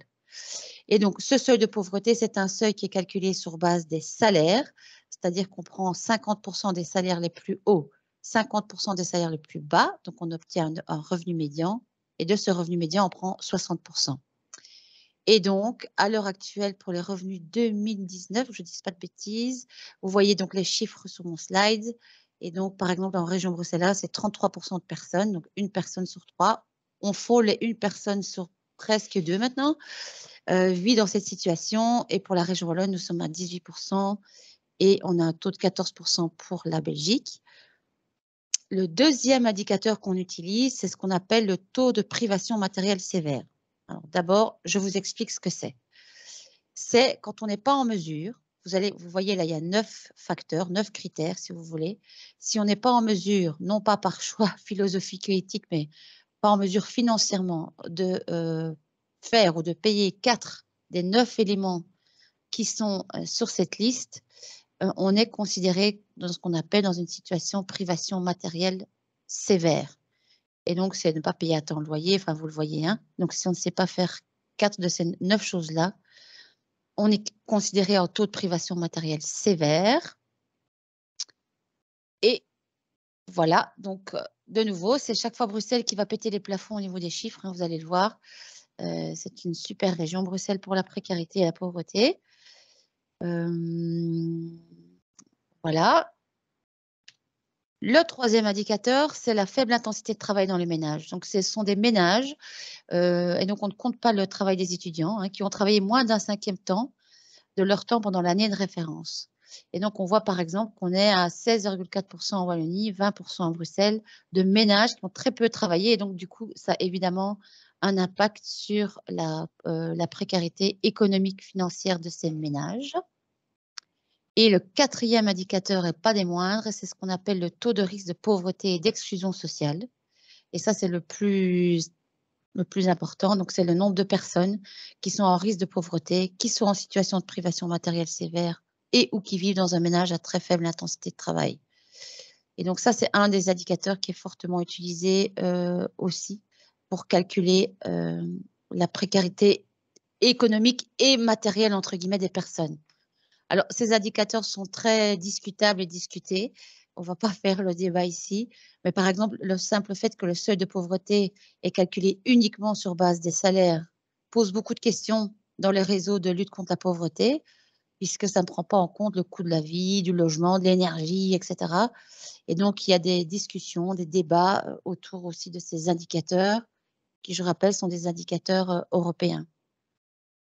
Et donc, je vous présente ceci parce que au plus ces indicateurs augmentent, au plus les demandes d'aide alimentaire, évidemment, augmentent, puisque pour avoir accès à l'aide alimentaire de manière générale, il faut être donc en dessous du seuil de pauvreté. Et je rappelle que toutes les allocations sociales, CPS, chômage dégressif, une fois qu'on est arrivé, par exemple, si on a travaillé et qu'on a la dégressivité du chômage, certaines allocations aussi, BIM, à la mutuelle, sont toutes financièrement en dessous de ce seuil de pauvreté. Donc, une personne isolée au CPS à l'heure actuelle touche, si je ne m'abuse, 1 024 €. Je rappelle que le seuil de pauvreté est à 1 284 €. Et donc, pourquoi est-ce que l'aide alimentaire est là? Ben, la première chose, c'est une manière aussi pour l'État et l'Europe, comme on va le voir, de garantir l'accès à l'alimentation pour les personnes en situation de précarisée. C'est surtout l'idée aussi, c'est de soulager le budget alimentaire des ménages. Donc, la plupart des personnes qui viennent sont aussi des personnes qui sont en médiation de dette. Et donc, le fait de pouvoir économiser, entre guillemets, sur le budget alimentation leur permet de payer d'autres choses. Les factures d'énergie, de gaz, Internet, téléphone, voire même le loyer. Et alors, pour certaines organisations, l'aide alimentaire, c'est soit une porte d'entrée pour faire du travail social. Donc, il y a certains services sociaux, par exemple, qui organisent un centre de distribution de colis ou qui font des restaurants sociaux, parce qu'à partir de là, entre guillemets, ils attrapent la personne et alors ils font un travail social plus global avec elle. Par contre, d'autres associations considèrent que l'aide alimentaire, c'est aussi une sortie et en fait que c'est la seule et unique chose qui reste à certains travailleurs sociaux qu'ils ont entre leurs mains finalement comme réponse à donner aux gens. Donc, il faut savoir que donc, là où je travaille, c'est à la Fédération des services sociaux et donc les services membres sont composés de travailleurs sociaux qui sont très, très en souffrance et en épuisement puisqu'il y a très peu de réponses qu'ils peuvent donner aux problématiques de logement, de recherche d'emploi, des problématiques d'énergie, d'Internet et 1000 et autres choses, la problématique d'accès au papier, etc. Alors, qui débarque dans les services d'aide alimentaire? Ben voilà, c'est évidemment tous les bénéficiaires d'une allocation sociale, donc beaucoup de personnes au CPS, des personnes qui n'ont rien du tout, des travailleurs pauvres, donc on estime qu'il y a plus ou moins 30% de personnes dans le secteur qui travaillent, et donc des personnes qui ont des CDD, des intérims, etc., et qui sont vraiment avec des bas salaires, et donc qui sont dans les conditions pour pouvoir bénéficier de cette aide, les sans-papiers, des étudiants. Alors là, la précarité étudiante, vous le savez certainement, est en explosion depuis les mesures Covid. Des personnes, des seniors, donc des pensionnés. les familles monoparentales, alors ça, c'est les familles, c'est les, entre guillemets, les grands gagnants de l'aide alimentaire. Donc, ça, c'est vraiment le public numéro 1, je dirais. Donc, des femmes et hommes seuls avec enfants. Et alors, ce qui a aussi très fort augmenté depuis 2020, c'est tous les artistes, les indépendants, les petits commerçants, tous ceux qui travaillaient en noir, notamment dans l'ORECA, dans le ménage, etc., qui ont vu perdre suite aux mesures prises en 2020. Alors, Jonathan vous l'a dit, l'aide alimentaire, on estime, mais on n'a pas les chiffres exacts, qu'on est à la hausse pour le moment. Donc, on est plus ou moins à 600 000 personnes en Belgique. On serait entre 70 000 et 90 000 personnes par an en région bruxelloise. Alors, pourquoi est-ce qu'il est difficile d'avoir des chiffres? Parce que la plupart des structures dont je vais vous parler ne pistent pas les gens. Et le seul chiffre officiel sort de ce qu'on appelle le Fonds européen d'aide aux plus démunis. Et déjà en 2019, ce chiffre annonçait 413 000 personnes aidées en Belgique. Et là, c'était donc hors effet, entre guillemets, Covid. Et donc, j'ai essayé de faire un petit schéma pour vous expliquer comment ça marche. Donc, la première chose qu'on se pose, OK, on distribue de la nourriture aux personnes, mais d'où vient cette nourriture? Alors, vous voyez sur le petit schéma là à gauche, il y a différentes sources. Et une des sources principales, c'est l'Europe. En fait, la Belgique reçoit une enveloppe de l'Union européenne qui s'appelle le Fonds européen d'aide aux plus démunis. Donc, c'est plus ou moins 12 millions d'euros par an que reçoit la Belgique pour faire fabriquer des produits. C'est une vingtaine de produits. Ça va de pâtes, huile d'olive, des boîtes de conserve avec du poulet dedans, des céréales, du chocolat, du café, etc. Ils sont fabriqués sur le marché européen. La plupart de ces produits arrivent d'Italie, d'Espagne, de France. Ils arrivent ici en Belgique et ils sont stockés dans les banques alimentaires et puis ils sont redistribués gratuitement aux associations qui elles-mêmes les redistribuent gratuitement aux bénéficiaires. Et c'est ce fonds-là qui nous permet d'avoir plus ou moins un chiffre officiel, mais qui ne reprend pas non plus toutes les personnes qui bénéficient de l'aide. Et l'autre source qui vient compléter le FAD, c'est tout le système de récupération d'invendus qui est mis en place. Et donc là, c'est tous les fruits et légumes, parfois des produits frais comme le beurre, le fromage, etc., qui sont récupérés par les organisations elles-mêmes d'aide alimentaire qui, selon leurs moyens logistiques, humains, peuvent aller récupérer dans ces supermarchés ou dans leurs commerces locaux. Et donc, ça va dépendre si elles ont des voitures, des frigos, de l'espace de stockage. Mais en général, les invendus représentent quand même une grosse partie de ce qu'on met dans un colis ou dans une assiette d'un restaurant social. Et ça peut être aussi directement chez les producteurs de nourriture eux-mêmes. Ça, c'est les banques alimentaires principalement qui vont chercher chez eux. Alors, dans la colonne du milieu, on voit qui s'occupe de toute la logistique de tout ça, parce qu'il faut beaucoup de camions, beaucoup d'espace de stockage, beaucoup de chauffeurs pour faire ça. D'ailleurs, il n'y en a jamais assez. Il y a tous ceux qu'on connaît, c'est les 9 banques alimentaires en Belgique. Donc, par exemple, celle à Bruxelles, elle fait plus ou moins 4000 m² d'espace de stockage. Et donc, les produits alimentaires donc, du FEAD et que la banque alimentaire récupère elle-même chez les producteurs et fabricants de nourriture sont stockés dans les banques alimentaires et puis les associations viennent les chercher là-bas et puis finalement, ça arrive dans le frigo du bénéficiaire. Nous avons des plateformes de collecte, notamment par exemple Dream, une récupération de fruits et légumes sur le marché matinal de Bruxelles. Et donc, Dream récupère ces fruits et légumes et les annonce sur une plateforme informatique qui s'appelle Bourse-aux-dons et qui elle-même donc alerte par mail et par téléphone les organisations qui sont inscrites de la quantité de dons qu'il y a à donner. Et ça fonctionne, c'est tous les jours et en 1 heure, tous les dons sont partis. Et ça arrive chez qui? Eh bien, ça arrive chez 3 types d'organisations. On va même dire 4 maintenant. On a les épiceries sociales. Là, ce sont des petits magasins où les gens peuvent aller acheter à moindre prix des denrées alimentaires. Si vous voulez, c'est comme si c'était un mini Colruyt où les gens ont accès pendant 1 an, 6 mois, 1 an et demi et ils achètent à moins 20, moins 30, moins 50, moins 80% du prix du marché. C'est accessible via surtout les CPS et certains services sociaux, les épiceries sociales. Et pour vous donner un chiffre, il y en a une quinzaine en région bruxelloise et plus ou moins 60 un peu plus maintenant en région wallonne. Les restaurants sociaux et les restaurants communaux sont des lieux où on offre principalement des repas sur le temps de midi, entrée, plat, dessert, à un prix qui varie entre, je dirais, 1 € et 4 € selon les restaurants. Et alors, le modèle principal, ce sont les centres de distribution de colis. Donc, pour vous donner une idée, il y a plus ou moins 15 épiceries sociales à Bruxelles, 29 restaurants sociaux et communaux et plus ou moins 70 centres de distribution de colis. On est dans les mêmes proportions en région wallonne. Et tout ça, en Belgique francophone, c'est plus ou moins 800 organisations. Et donc, les centres de distribution de colis, ce sont des lieux, comme on l'indique, où on vous distribue gratuitement un colis alimentaire avec de la nourriture que vous n'avez pas choisie, qui vient donc du FEAD et des invendus. Et vous pouvez aussi avoir accès à ces colis pour un temps limité. Et le 4e modèle maintenant qui est de plus en plus à la mode, c'est ce qu'on appelle les frigos solidaires.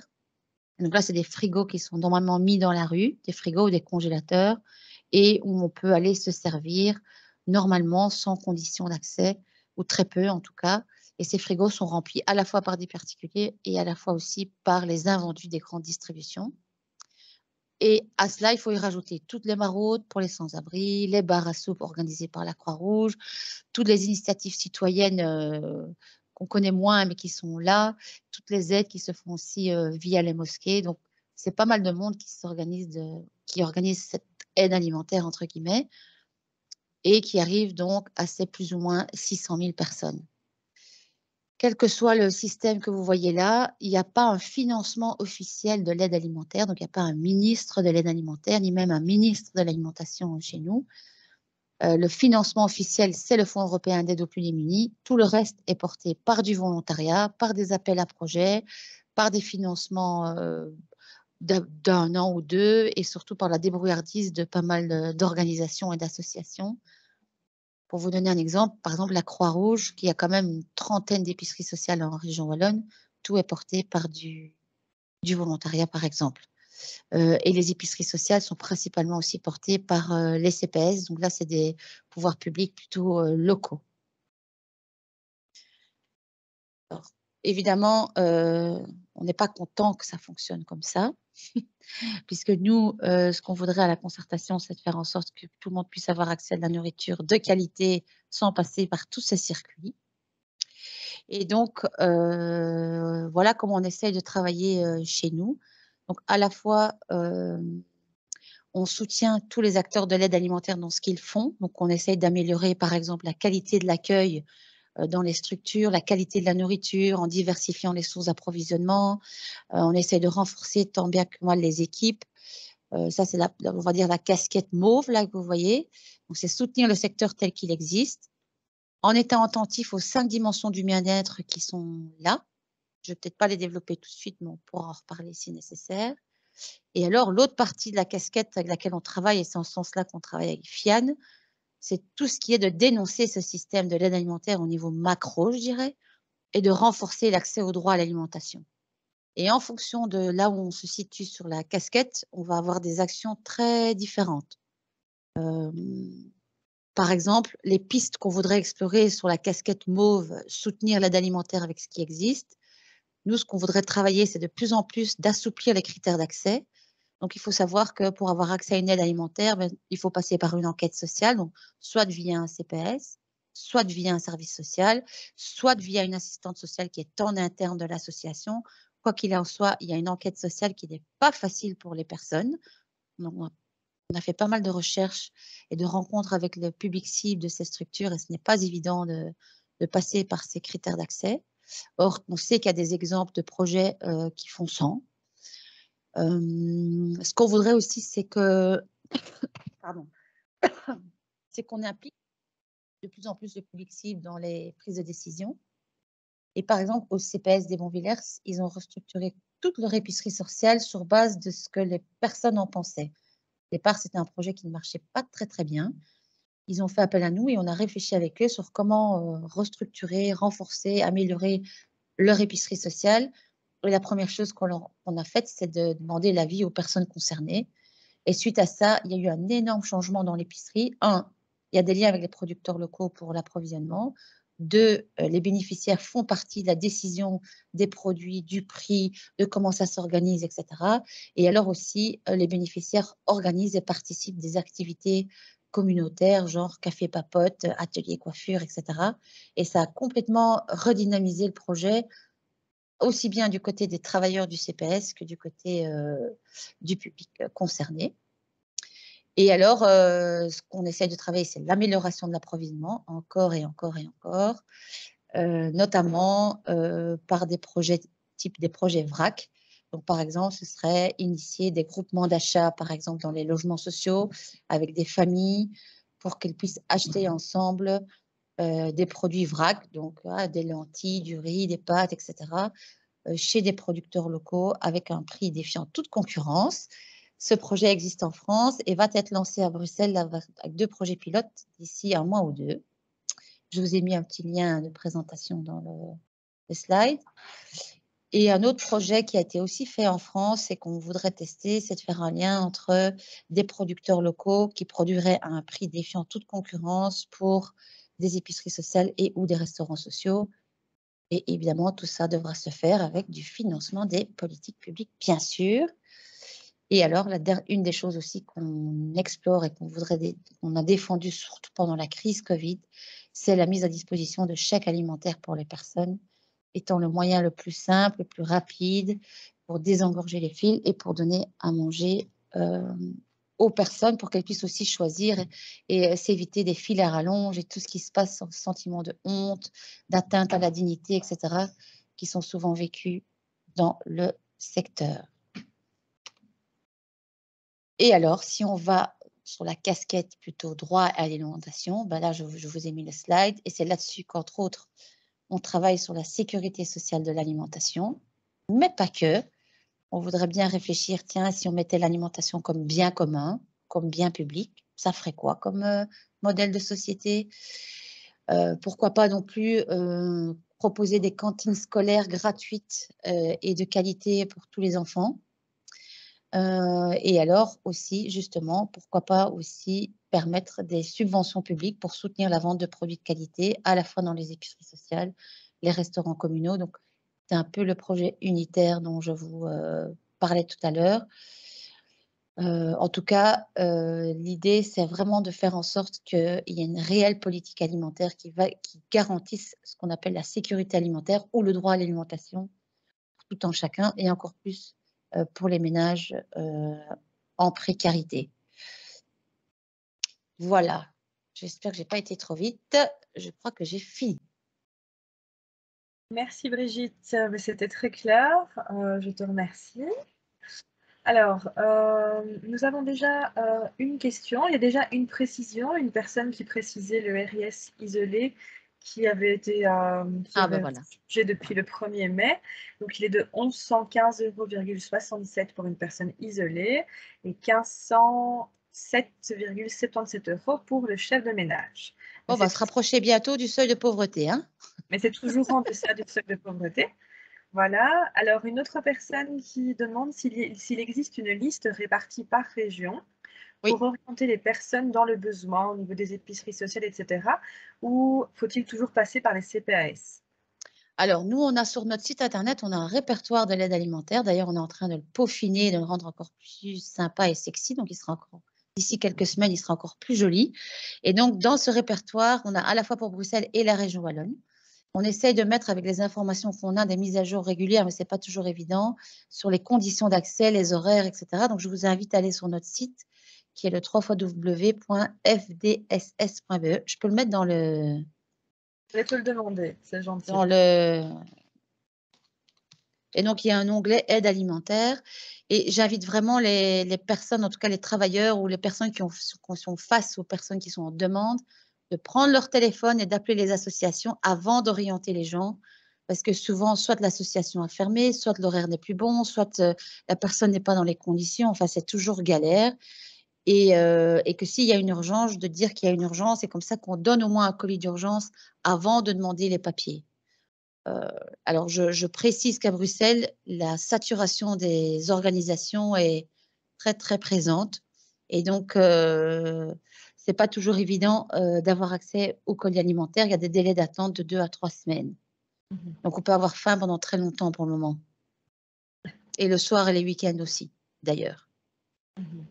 D'accord. Merci. Alors, je n'ai actuellement pas d'autres questions dans le chat. Par contre, je ne sais pas si oui, mais Jonathan, vous avez des commentaires à faire sur la présentation de Brigitte, des remarques? Non, je vois que Wim n'a pas de questions. Ça a été Et super Jonathan? clair ou pas assez clair ou C'était très clair. Voilà. Mais Jonathan n'a apparemment pas de questions. Jonathan, il connaît ma chanson par cœur. T'as pas Jonathan, ton micro? oui, attends. Ah oui, je disais, je connais, mais tu parlais d'échec alimentaire, mais je me demandais si vous aviez aussi pensé à des chèques alimentaires durables, parce que je sais que c'était un peu en discussion. Je sais pas quelle est votre position là-dessus. Donc, chèque alimentaire durable, ça serait des chèques alimentaires qui pourraient permettre de cibler des produits durables, quoi, de qualité, justement. On n'y a pas encore réfléchi. Pour l'instant, on est dans le chèque alimentaire classique, mais merci pour ta question. Je vais ramener ça en équipe, mais on n'y est pas encore pour le moment. L'idée des chèques alimentaires étant vraiment de désengorger les organisations de l'alimentaire pour qu'il y ait au moins certains publics qui puissent aller directement dans les supermarchés. Donc, c'était passé par Sodexo et autres pour faciliter la tâche, puisqu'il y a eu des expériences pilotes pendant la crise Covid et via beaucoup de CPS notamment, et ça a bien marché, entre guillemets. D'accord, merci. Alors, je vois qu'il nous reste encore un petit peu de temps. Alors, pour les personnes qui auraient encore des questions sur ces 3 présentations que l'on vient d'écouter et qui voudraient encore prendre la parole, écoutez, je vous propose de lever la main. Et alors, à ce moment-là, je vous autoriserai à parler. Voilà. Donc, n'hésitez pas. Et si jamais nous n'avons pas de questions, nous pourrons clôturer. Bon. Ah, je vois qu'une personne a une question. Je vais l'autoriser. Voilà, autoriser le micro et autoriser la caméra. Donc, c'est Madame Silva. Donc, vous pouvez parler, je pense. Oui. Bonjour. Bonjour. Bonjour Brigitte, bonjour Jonathan, bonjour oui, bonjour tout le monde.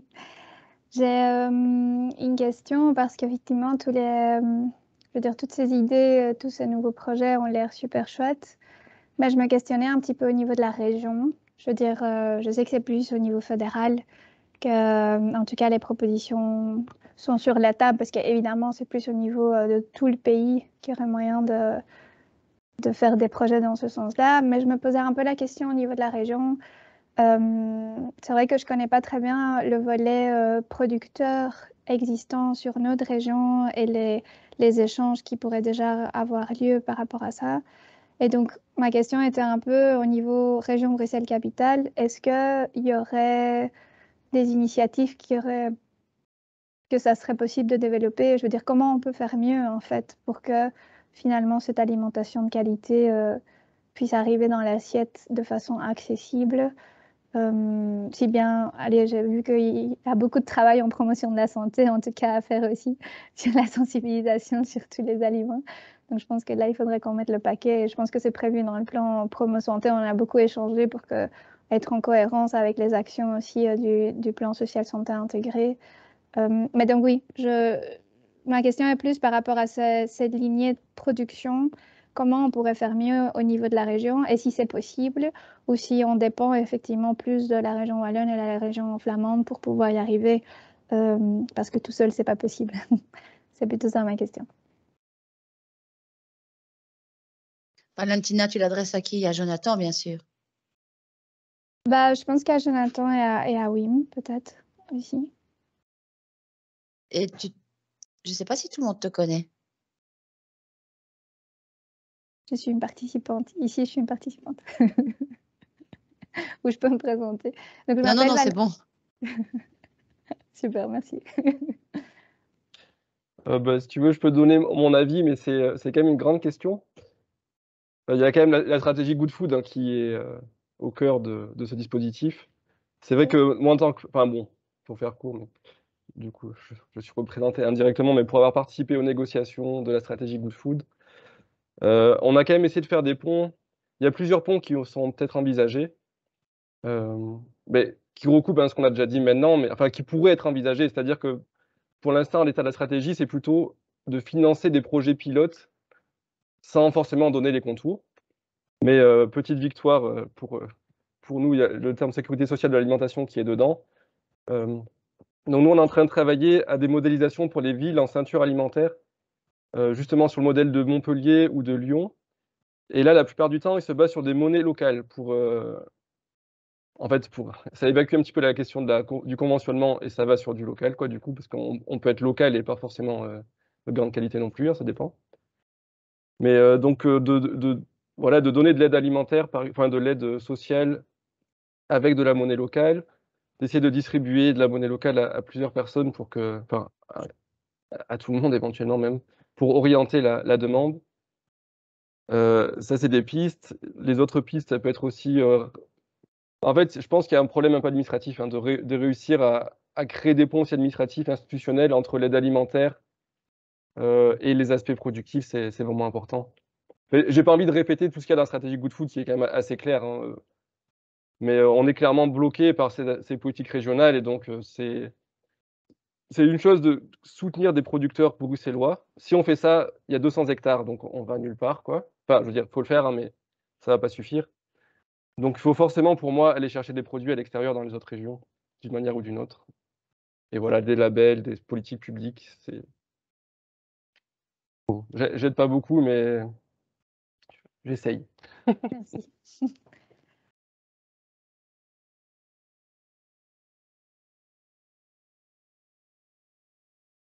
Ah, Aurélie, on t'entend pas. On t'entend pas.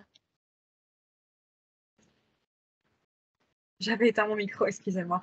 Donc, je vais juste, moi, vous mettre un petit lien dans la conversation parce qu'il y avait l'ASBL Culture et Santé qui avait créé un dossier thématique sur l'alimentation et les inégalités sociales de santé le mois dernier. Donc, si des personnes veulent prendre connaissance de ce dossier, ben, voilà, je le mets toujours dans la conversation. Donc, si d'autres personnes ont des remarques ou souhaitent participer, j'ai envie de dire, c'est le moment, c'est l'instant. Levez la main, sinon on va clôturer ce webinaire.